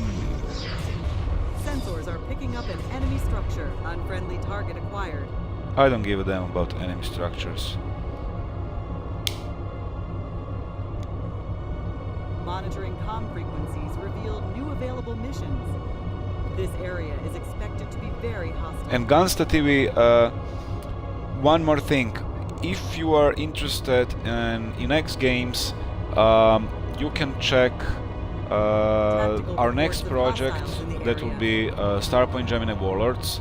in which you will have much more strategic elements. You will be able to have your headquarters upgraded with modules, develop a bigger fleet, conquer parts of the universe, battle other warlords, hence the name Warlords. You will be one of them. The space and the universe will be much bigger than in SPG2, so it will be a bigger game in all aspects. Everything that we wanted to put into the Starpoint Gemini 2, but we couldn't due to technical issues or because the game was already out and the community had so many ideas that we wanted to put in the game, so we decided to make a spin-off game which will be Starpoint Gemini Warlords, and everything that community wanted and suggested will be coming into the next project. Dutchman, is there a tutorial in the game? Yes, there is. Let me just jump to Builder, wherever it is. Centru, Carthagena, Hogosha, Ruhr, Tempest, Auria, Delhi Basin. Where is Builder now? Trinity, Cromwell. I think that's Sanchuk Barony or something like that. I think. Gunsta TV, when is the new game released approximately? The Warlords will be coming in first quarter of 2016 on Steam Early Access. We will use early access once again, just as we did with SPG2, to get feedback from the community and to shape the final version of the game together with them. It will not come to the Xbox One during early access, of course, but we will try to get the release for both Xbox One and the PC at about the same time. That said, all of you in Xbox community are still invited to come to the Xbox, to the Steam, and to give your feedback there and at least follow the progress of the making of Warlords. And how long will it be in early access? Well, it all depends on the players. Basically, for Starpoint Gemini 2, we had so many fantastic ideas that were even better than some of our own. So we actually scratched some of our own ideas and implemented the community ideas. I mean, fire at will option is something that was not originally planned. It is a community idea. Having a garage to store your ships is a community idea. As I said, many of the features that are currently in this game are even not our original ideas but community ideas. So it all depends. If the community will have many ideas, we will try to implement them, but every idea, every feature that we are implementing, since there are 12 of us, it takes time, it's time consuming. So basically it all depends on the community. If the game will be released in a year after the early access, I blame community. I mean, yes, I definitely blame community, because yes, it will make the game better, but there will be some delays, probably. Because so far the community response was fantastic.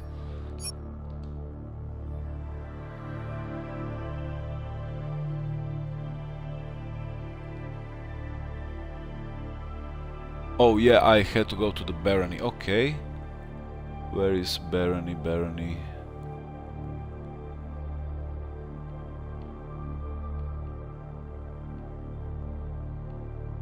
Magnat Barony. Yes, this one is closer.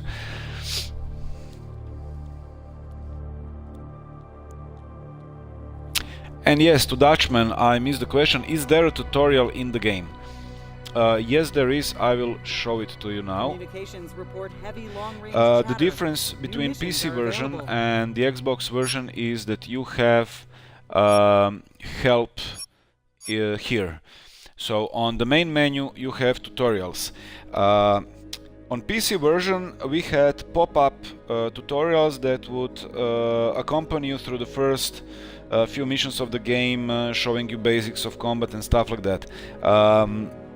People in the PC community actually wanted us to remove them and said they don't want annoying pop-up tutorials, they just want to be able to consult help or tutorials when they want it. Basically we did that here. So we basically put everything in the help. You can access it via the main menu, tutorials, as you can see here. And you will have everything there, from basics of flight, basics of combat, advanced combat, abilities, skills, classes, ships, everything. So yes, it might take some time to read through that stuff, but it will help you. But also, as I said, if you have a specific question, sometimes it's actually faster to go to the official forum and post the question there and get the answer in, I don't know, like half an hour, than to just go through all the tutorials and all the text. It's a complex game, so it might take some time. But I think that you actually got the basics down just by watching this stream. It's not Starpoint Gemini 2. It's not a hard game to play. It's hard to master. So getting the perfect build between your officers, enhancements, ship systems, and stuff like that, that's something that will require you to play for a long time and to experiment with different builds, skills, classes and stuff like that. But it's very easy to learn. I mean, the basics of flying and fighting are like retard proof easy.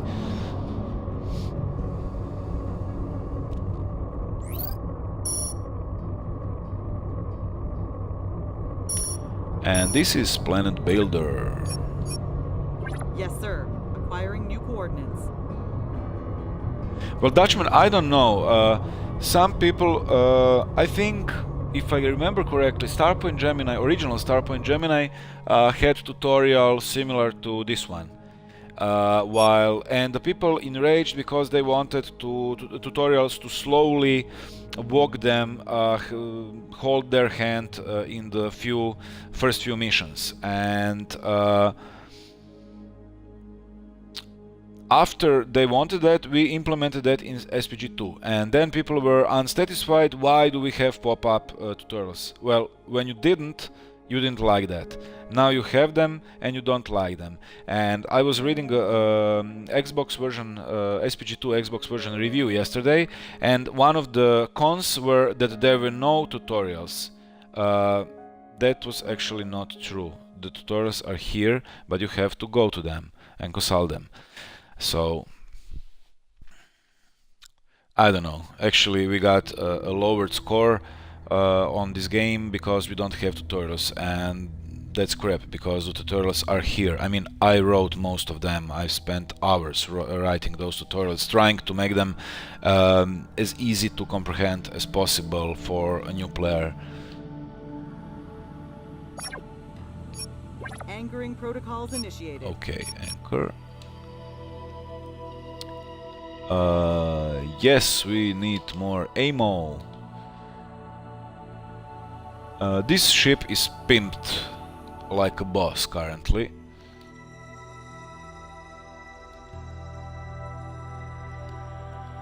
Equipment, sure, repair bots, never enough repair bots, shield boosters, even speed boosters.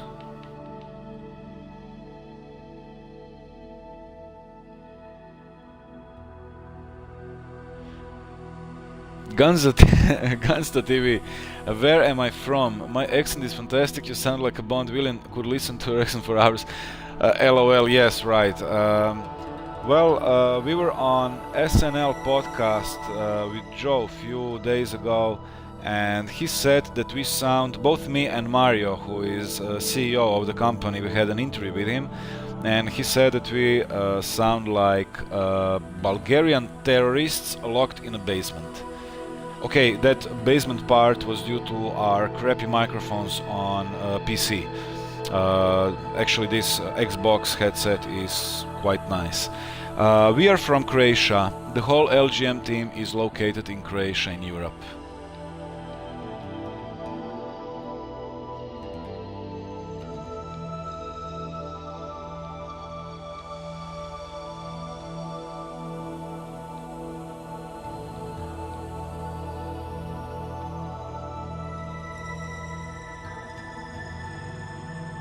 So yes, English is not our native language. And a fun fact, in Starpoint Gemini 1, original Starpoint Gemini, as I said, since the guys had no budget for the game, all the voiceovers were done by themselves on a crappy recording equipment in the basement. So yes, the whole Starpoint Gemini 1 voiceovers sound like Bulgarian terrorists, basically. Also, since there are like, I think 30 characters different characters in Starpoint Gemini 1, and there were like 4 guys doing it with some help of their friends, so maybe there are like 8 guys that done complete voiceovers for 30 characters. There were often situations where same guy would talk to himself in 2 different accents and actually read 2 different dialogues in 2 different accents, and it actually sounded quite charming, like some kind of B-movie production, and it was a B-movie production. Yes, SPG1 Dutchman sounded like me, of course, because we are all from Croatia and we all sound the same.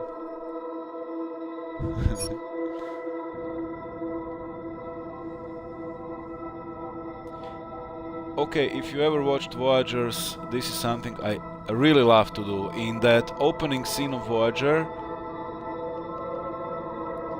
the Voyager would just fly on these rings near the planets, and it looked beautiful.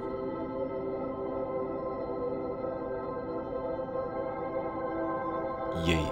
And now I have a red ship. Yes, you can customize your ship in the game, change the paint of the ship, paint of decals, different logos and stuff like that.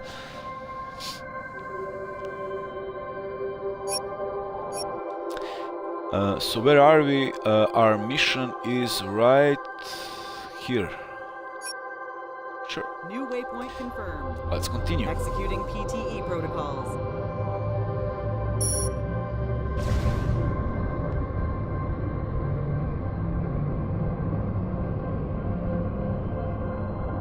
Some people said that EVE Online is much nicer looking than this game, and some people said that EVE Online is worse looking than this game. So I think that it all depends. I mean, I love EVE Online. I played it for 8 years on and off, and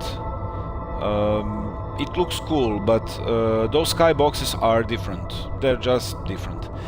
And currently I think that I'm flying into the Ion Storm. As you can see, these thunders and lightnings and stuff like this. Basically, Ion Storms can...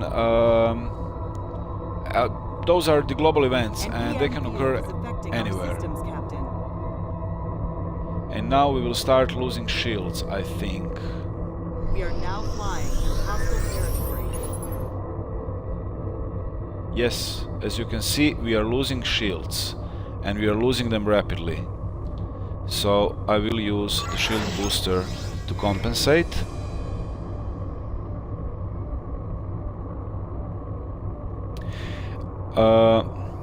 Hey Ace Kidder, nice to see you again. Guns TV, The SPG2 is on our own engine. We are ready to start. It's Keep an eye called on Whale the engine, surroundings. Whale If the 2 stiletto engine. shows up, keep them occupied.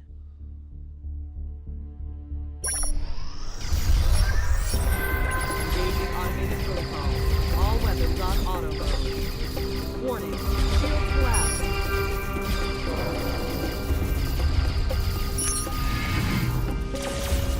Reinitializing shield.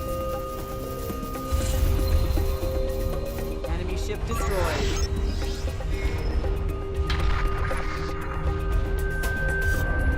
Well, yeah, the graphics in the game are quite cool. Captain. It looks nice. Shields. The only thing on the PC version is Defense shield initiated. that the user interface on a PC version was the first thing that was made for the game, and it's not vector based, so it cannot be resized, and it looks like crap. It looks old, it looks outdated, so we redesigned the whole interface for Xbox version, not just because of the cosmetic value, Shields back but online. also to get it to be more intuitive. And most of the Xbox users are playing on big screens and surround and stuff like that, so we didn't want to have people have the cluttered screens on big TVs. So if you just go on the Google and search for Starpoint Gemini 2 gameplay or something like that, you will see how big and ugly is the old interface for this same game. It actually took us like 2 or 3 months to port the game to Xbox, and then another 7 or 8 months just to make this interface. Shields back online.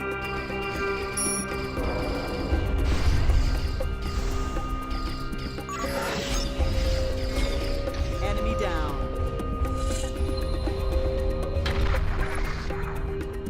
Shield emitters failed. Great work. Now transport troops to the station and secure it. Whoever you encounter, consider armed and dangerous. Who knows what happened to them during their stay in Rift Space?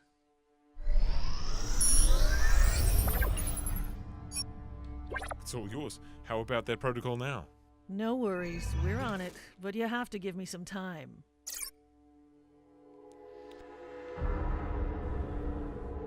Yes, I'm playing.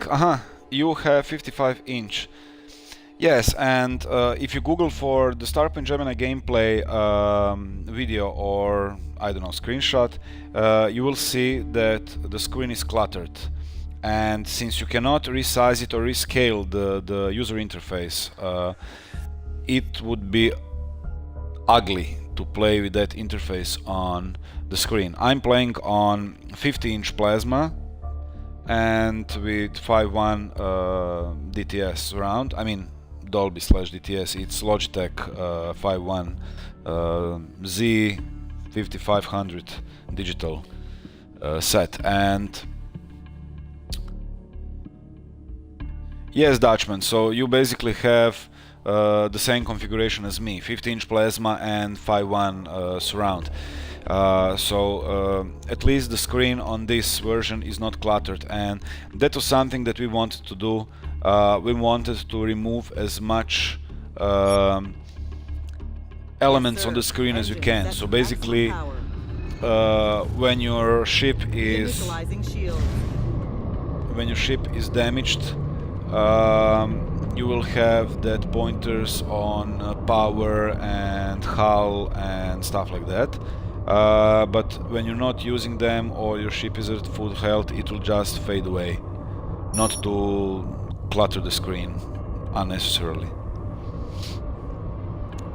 Actually, only thing that is always on the screen is that minimap on the lower left corner. Everything else comes and goes.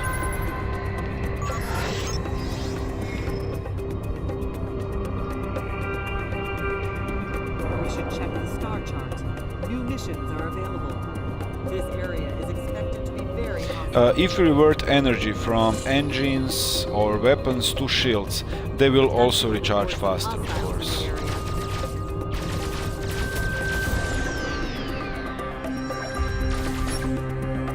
Yes, sir. Fire at will command executed.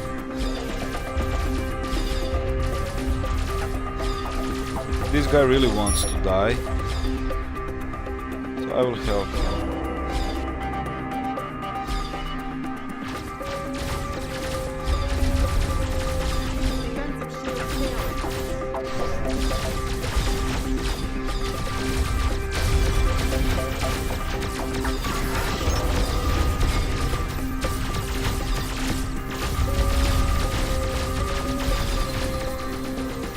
Just die already. Thank you. And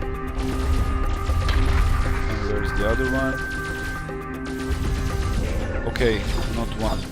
There are plenty of them. Okay, we will use the ability for beam manipulation, which will significantly increase the DPS output on our beam weapons for a specific amount of time. As you can see, it's 40%, 30%. So after the ability is used, it will take some time to recharge and be used again.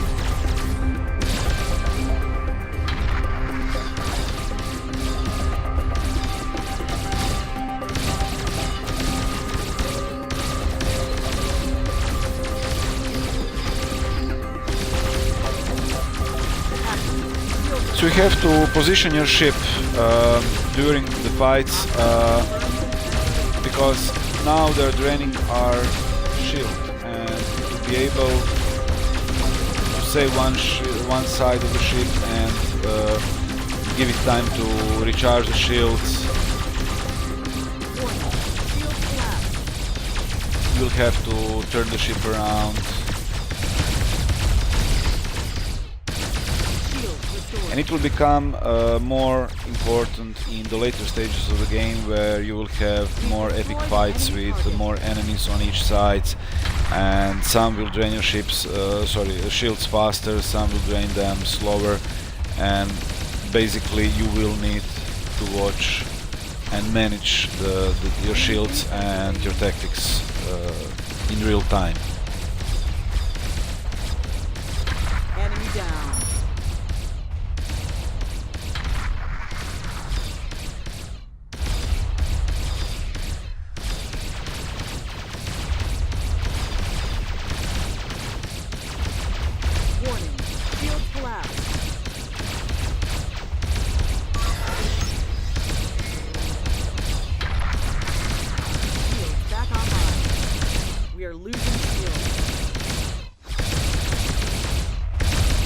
Okay, now I actually Enemy ship destroyed. found more enemies than anticipated here. Should we kill this derelict? Sure.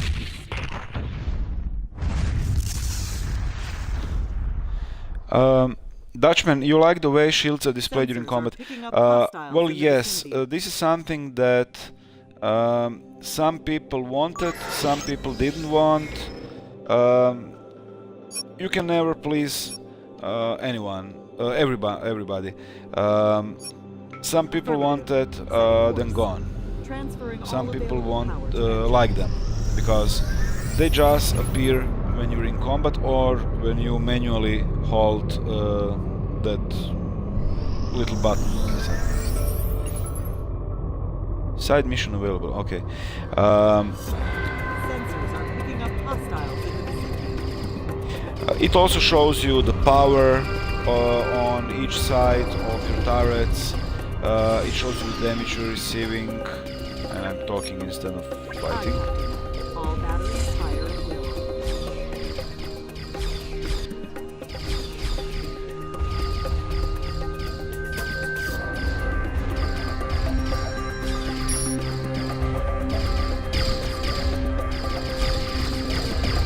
It shows you the recharge of the heavy weapons you have.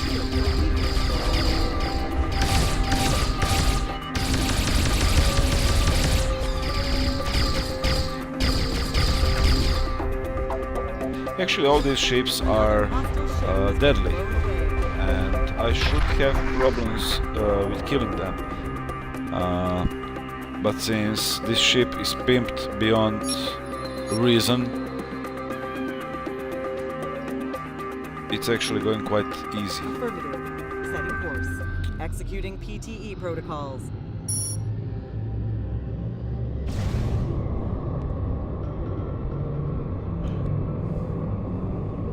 Brick, you have 32-inch and headphones. Enemy Well, station identified in the yes, vicinity. that TV is not as big, but it depends how far from it you're sitting. I mean, I'm sitting like... Enemy in sensor range. Well, I'm talking in metric systems, so just convert it. I'm sitting like 2.5 meters from my TV, 50-inch TV. So basically, if I would, I don't know, let's say sit 1.5 meter closer, 32-inch should be okay. It all depends. But I'm gadget freak, so basically I wouldn't mind playing this on a projector with 3 meters wide picture, so let's speed it up.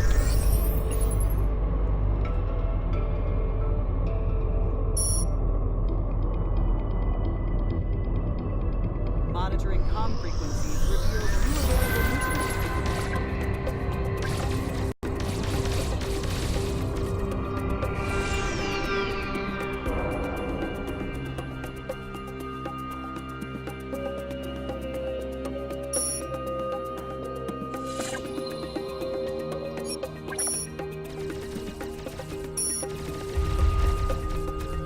Rerouting all power to engines.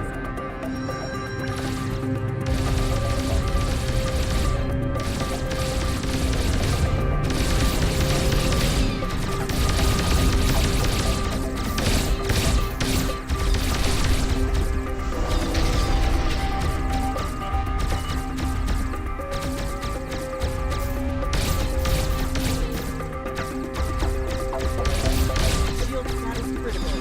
Collapse is imminent.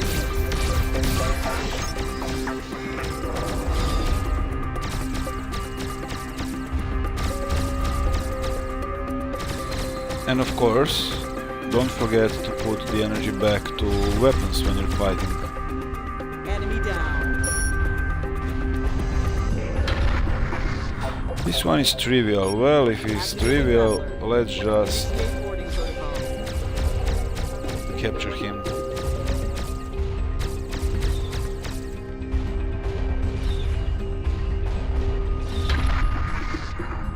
Yeah, but they attacked him, so I was not fast enough.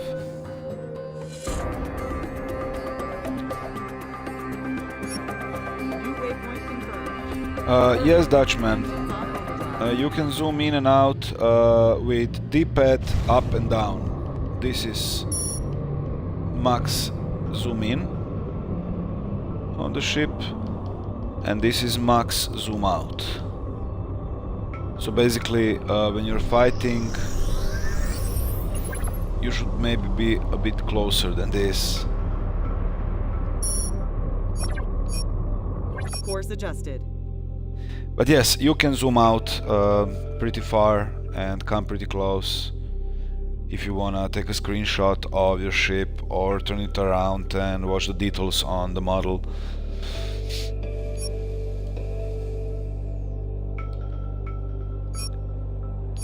We need to rearm, and we just did. As always, stack on T-drives if you have the money, shield boosters, nano drones, speed boosters, but there are not any here.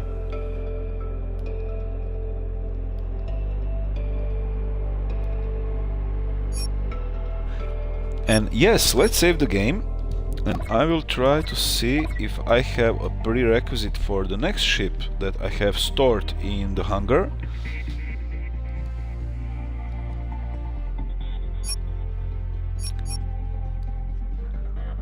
And yes, I do. Rank prerequisite is Ensign, and when we started this stream, I was not high enough level to fly this. And now I can transfer command to this ship.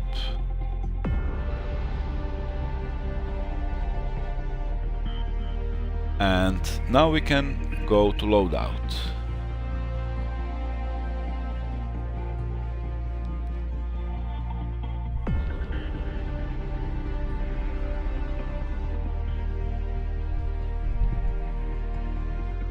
And okay, let's do this. Let's take a railgun.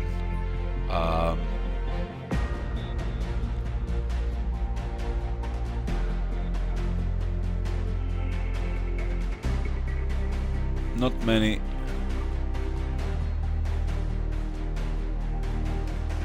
fancy railguns here, but we'll pimp it up as much as we can. Mongoose, sure.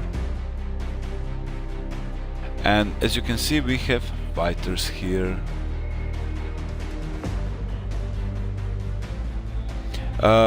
Fighters have a fuel, pre-launch time, average damage, and how many fighters are in the wing. As you can see, in this wing there are 5 fighters. Similar, I think, as X-Wing squadrons. I think there are 5 of them in one squadron. And also, what we can do more. Of course, we can configure these turrets. I have one railgun turret here. I wanna put more. Every new turret costs, so basically it's not... It will cost us to pimp up this ship, but we will pimp it out. I also think that this ship has cloaking device, so I might be able to show you how cloaking works too. Let's just buy everything we can. Okay, we will restock on the missiles, okay. Enhancements.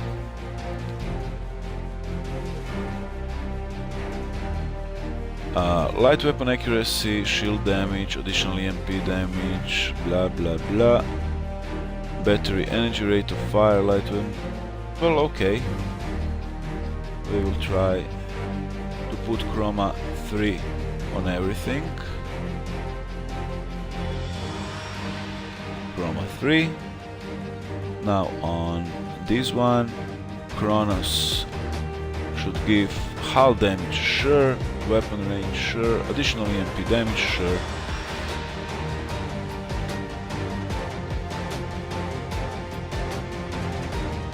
Kronos, and we have this one, also Kronos.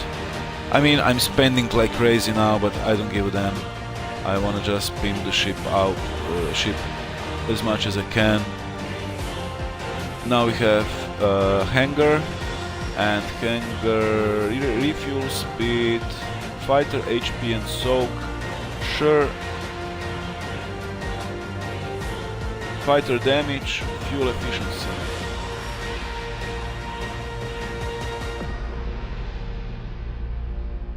Well, let's take that one. Okay, grapple.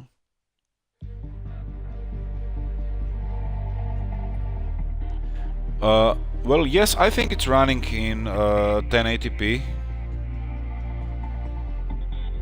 1080p at, I think, 30 FPS, right?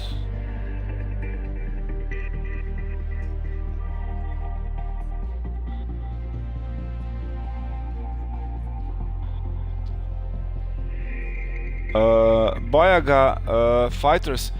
No, fighters are deployed on your command. They're in your hangar, but you cannot play as a pilot of one of those fighters. All ships in Starpoint Gemini 2 are capital ships, and you're commanding those ships. To make comparison, I know what you would like. You would like in Star Wars where Darth Vader is on his Star Destroyer and then he jumps into his TIE Interceptor and goes after Luke Skywalker. No, you cannot do that here. So you can be a captain of your ship, but you cannot go to fighters because you are commanding the ship. So basically, somebody has to do it.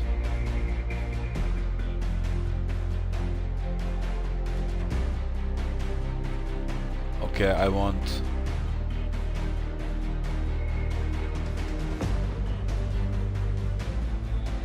spend too much time on this.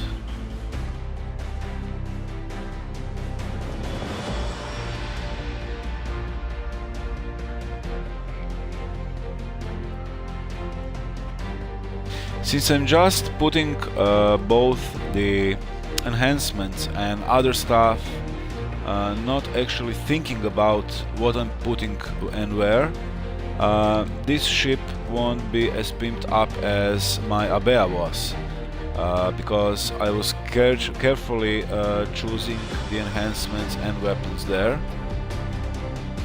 and now I'm just, I don't know.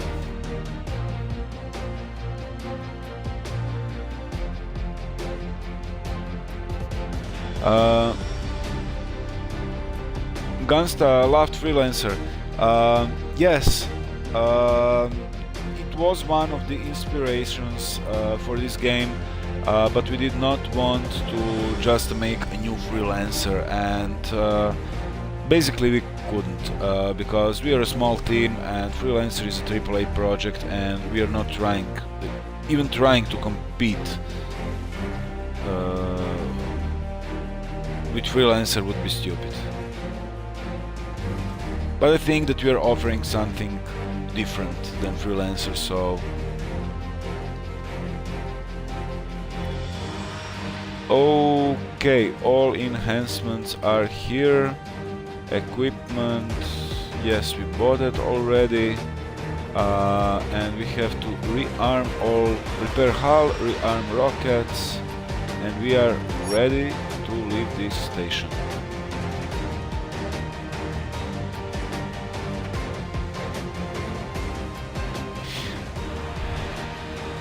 Dutchman, you're going to spend lots of time on SPG2. Well, yes, it's the game that you can play just as Halo.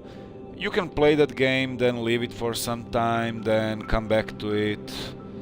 So basically... Affirmative. Engines on overdrive. There is no pressure to, I don't know, finish the game, because you cannot finish the game itself. It's endless. But yes, I hope that you will have nice time with it.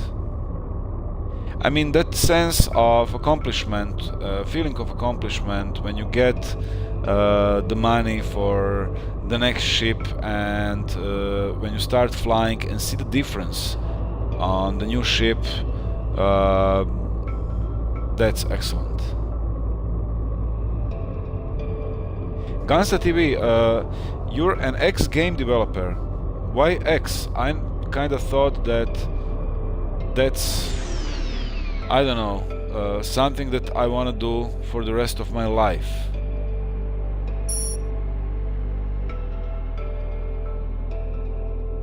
But let me try to get a closer look at this ship.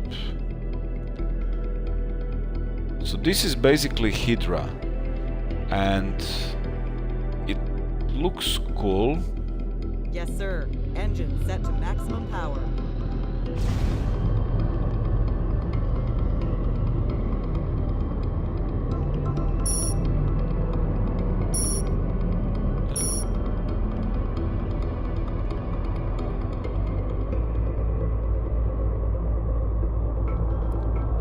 Well, yeah, the design is interesting. It's a nice ship.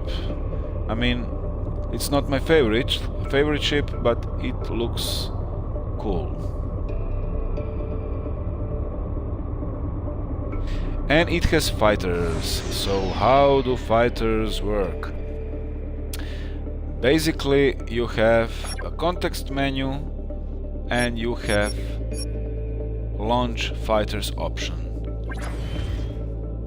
and that's it. Those fighters are now, let me just zoom out. Those fighters will fly around your ship as you can see them. And if we go to the combat, enter the combat, they will either, just as mercenaries, they will either attack the closest enemy, or if you mark the enemy, specific enemy with mark target option, they will focus on that enemy. And also we have something that is called cloak. Entering stealth mode. And that looks like this. So yes, it's a pretty cool effect. We are almost undetectable. Maximum power. Almost undetectable, and cloak is using power, and you can use it for some time.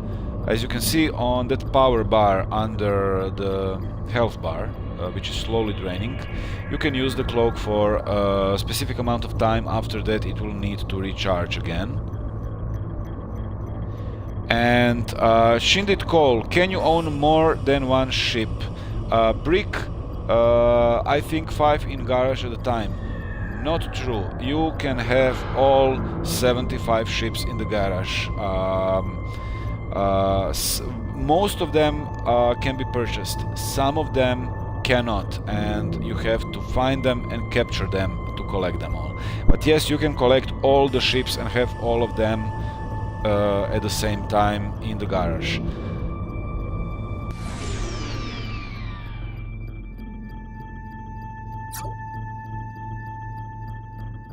Right on time. Oh crap. I'm reading stasis disturbance nearby. Something's decloaking. I knew it couldn't be that easy, Adrian. The Brotherhood will attack us and we cannot afford to lose the Terracon. I'll shield it. You deal with the Brotherhood and think about it. Gunsta TV, audio lead. Well, that's cool. And getting into the game industry, well, it's nice. I think it's rewarding. It's an industry that is specialized in making fun. Yes, sir. Fire at So enemy down.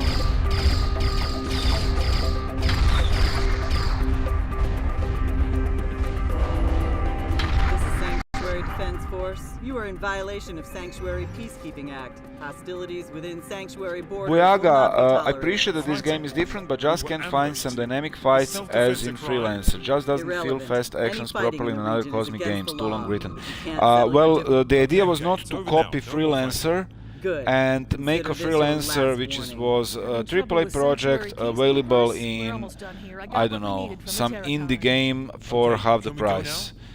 It's impossible to make, and we did not even want to compete with Freelancer, and we did not want to do a Freelancer game.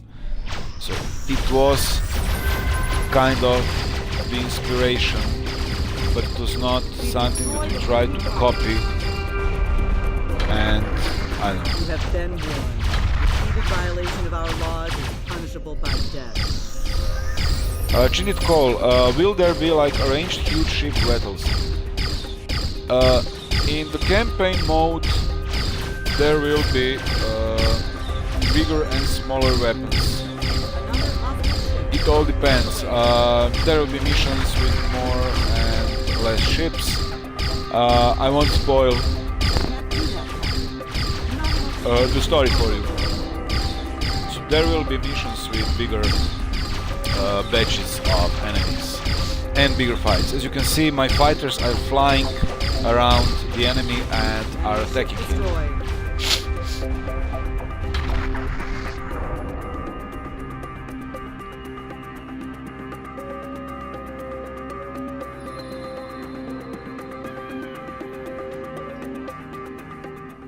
The timer is still ticking, so maybe more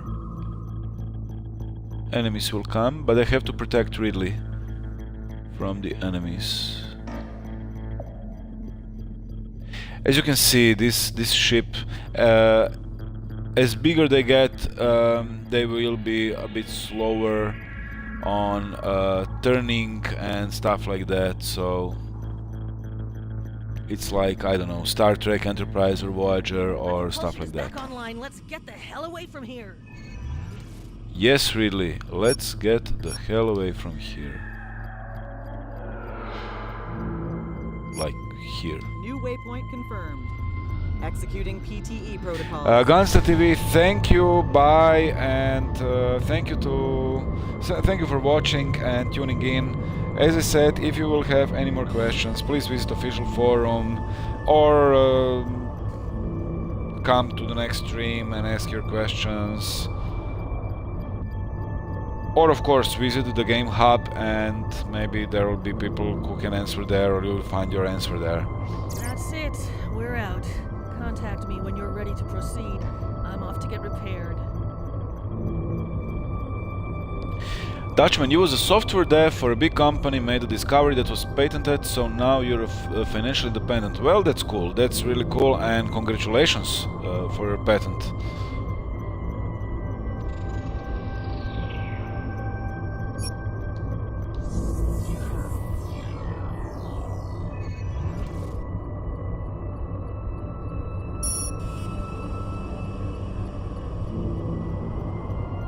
Monitoring comm frequencies revealed new available missions. New waypoint confirmed.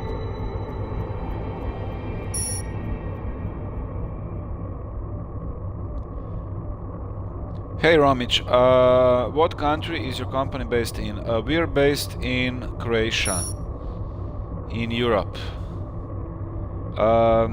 The whole team is in Zagreb, which is the capital of Croatia, and I'm living in coastal city of Rijeka. Which does not mean much because I never go outside and constantly on my I'm constantly on my consoles and PC, so basically I could live in basement for all I care.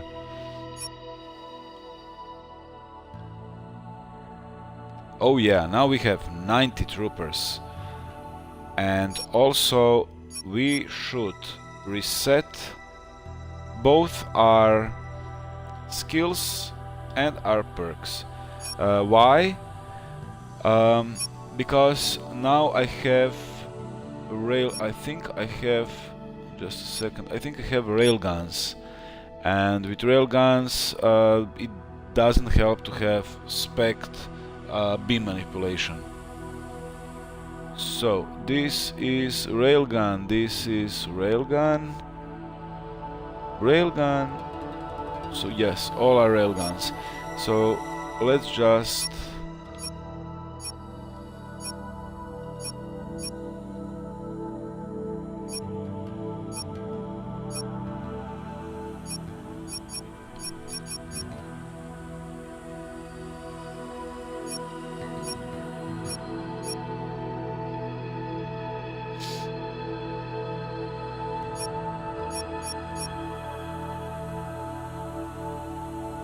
hull damage increased,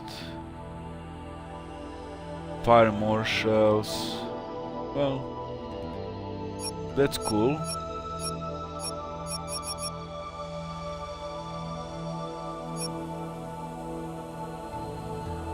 Lucky shot. Okay.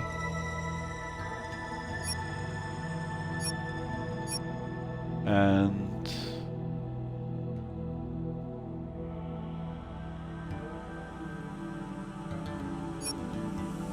well, 4 points, maybe we could go for an even bigger burst, and puncture is nice. And perks. And now we will do something completely different. We will even use perks for railguns. And of course, Field Commander for capturing ships. Now we should do far more damage with railguns. So let's just try that. I will just jump into the enemy territory. T-drive engaged. And there should be some enemies near this station.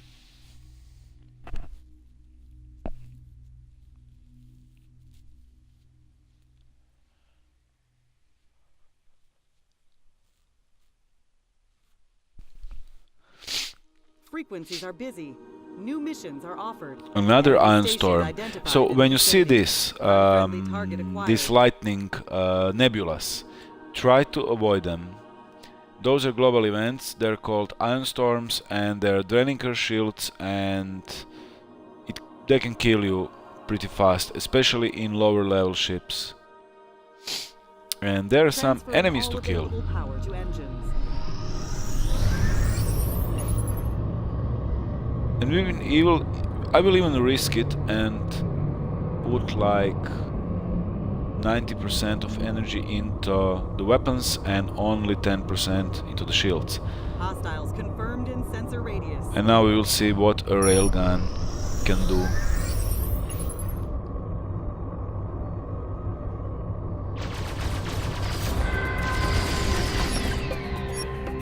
Fire at will.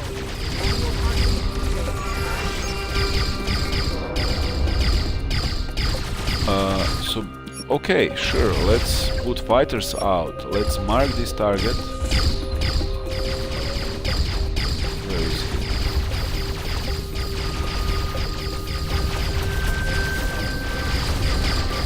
As you can see, railguns that are trying to kill me, and they will.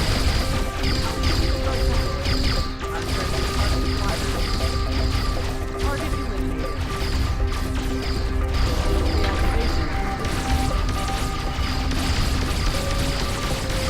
Buyaga, I understand.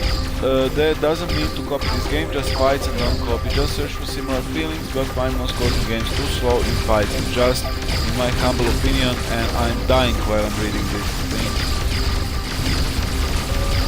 Okay, time to Prepare for T-drive. run away like a pussy. Run, Forrest, run! No, it didn't look offensive, Buyaga, it's not a problem. That's why I'm streaming this, so people can see if this is something they would like, if this is either too dynamic or too slow for them, or I don't know, whatever you wanna play in the game. You should find the game that suits your game style and that will interest you. So, of course, it didn't look offensive, it's not a problem.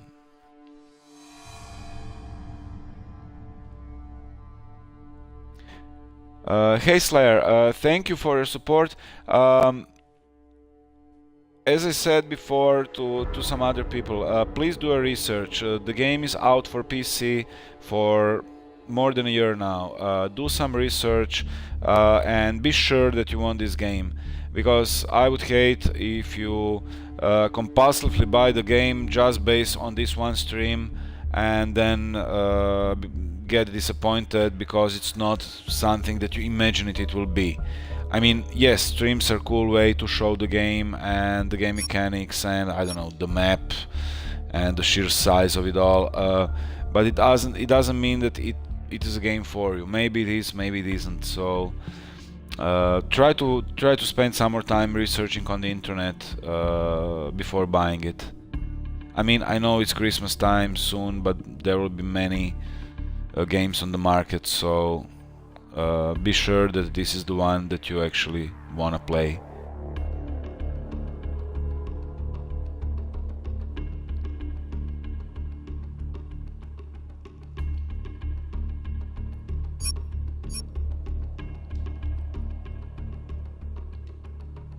What am I doing here?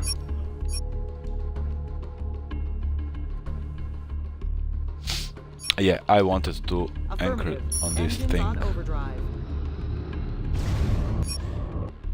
Thank you for coming here, Dutchman, and have a nice day or evening, or yes, evening for you, because you are from Netherlands, if I remember correctly, and it's 3:45 a.m. in Croatia, and I can barely look at the screen anymore. I'm tired. So, T-drives. No, I'm buying wrong shit. Okay.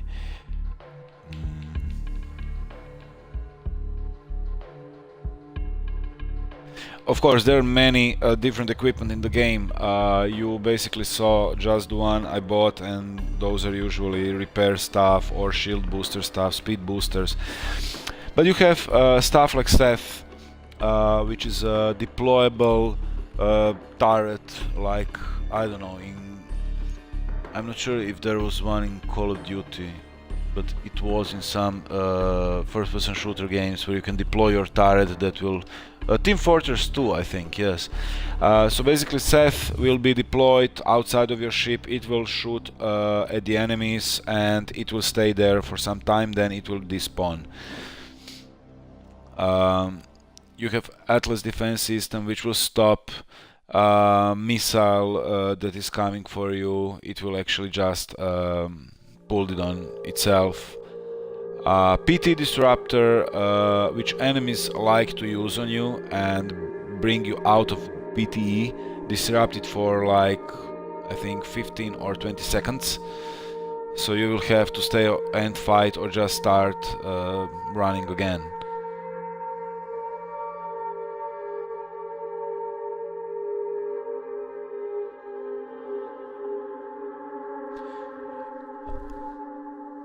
Slayer, I like laid-back endless style, but I buy a lot of games that I don't play.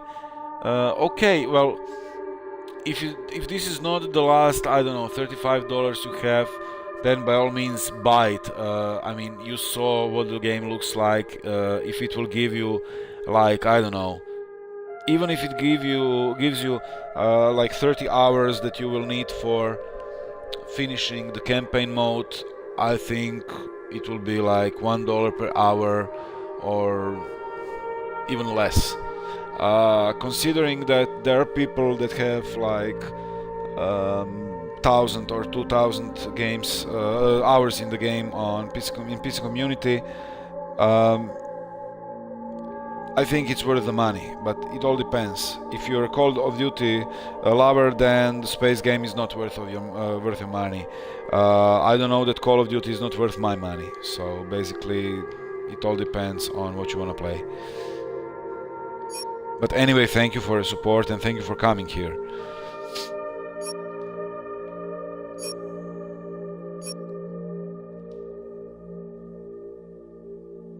Of course, there are licenses. So on many planets and stations you will be able to acquire licenses. Licenses can give you many bonuses. Some will give you, as you see on this one, rearm and repair on builder stations are free of charge. Some will give you free travel through T-gates, discounts on the prices of ships and gear in the region where you bought the license, steady income of, I don't know, 5 to 20,000 credits a month, stuff like that. So basically those are licenses are bonuses that you can acquire, and they are permanently like some kind of certificates in your library. So those bonuses, when you buy this thing once, it will stay with you forever.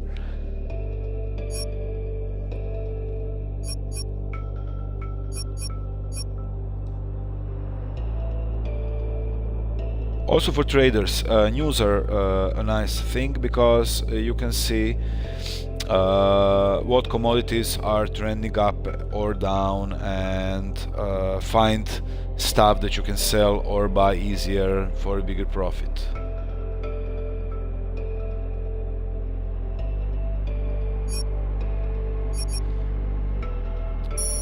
And basically I think that I covered most of the things, so I will recap. I'm really getting tired, so I will start talking crap now and sound intangible, and yes, I cannot even speak anymore.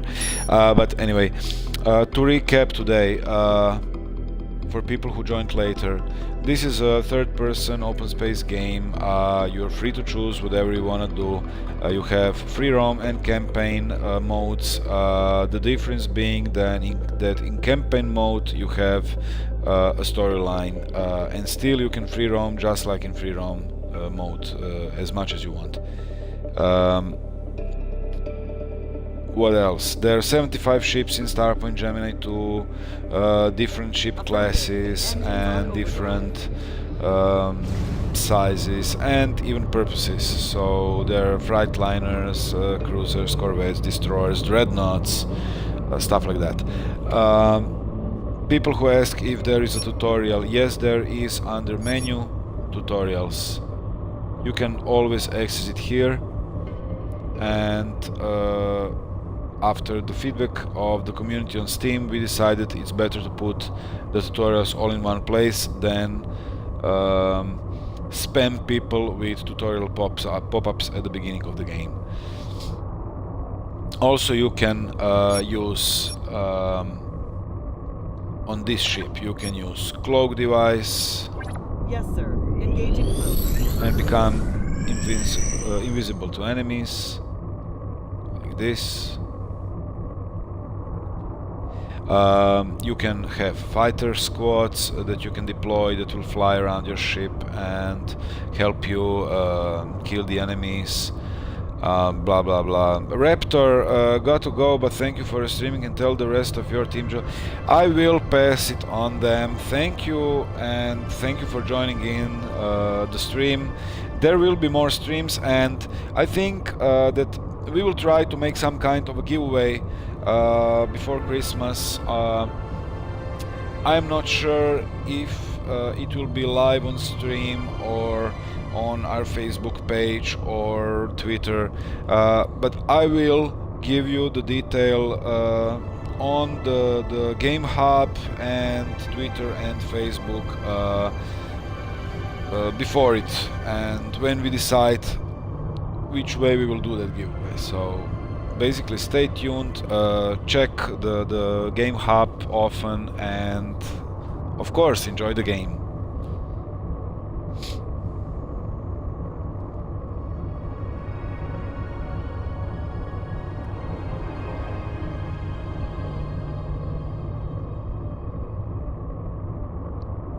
My little invisible ship. So cool.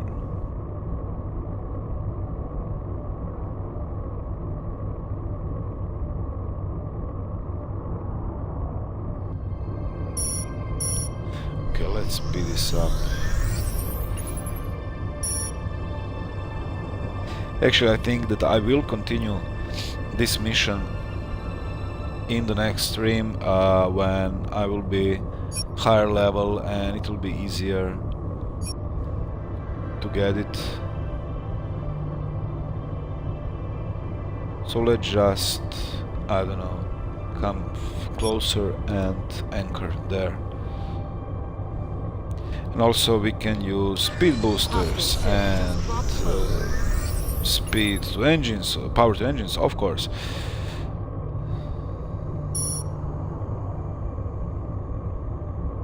My invisible ship. It's cool, yeah, it's a cool effect.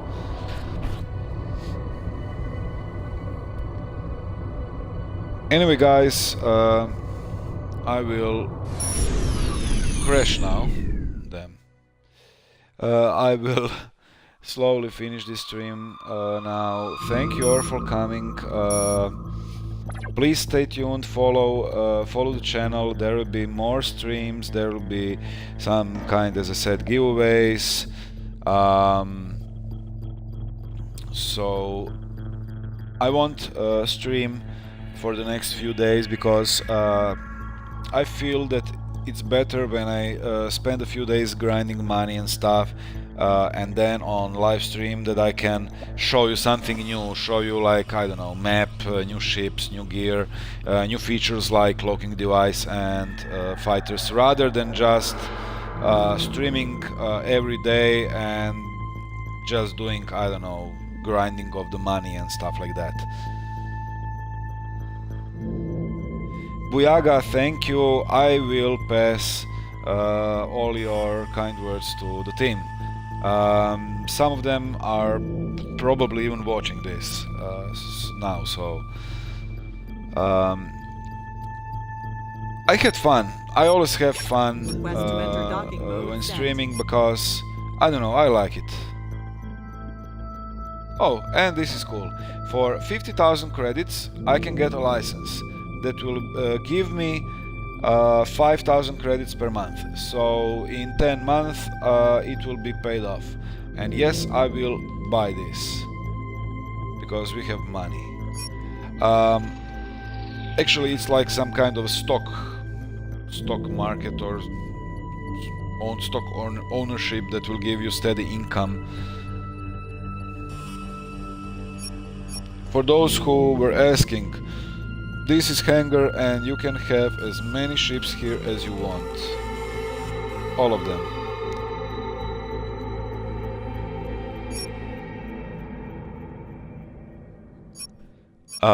Trader, do we have any crap to sell? No, we don't. Rearm rockets? No, we are cool. Equipment?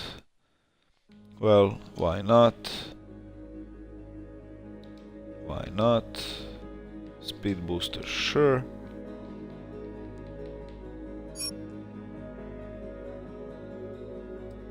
And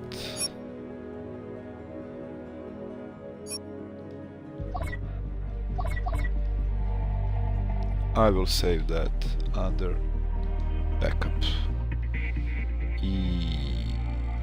Yes, I'm sure. So thank you once again, everybody, and I think I will try to get some sleep. It's 4 a.m. in Croatia. Thank you all for coming, and I will see you next stream. And yes, captains, fly safe and peace out.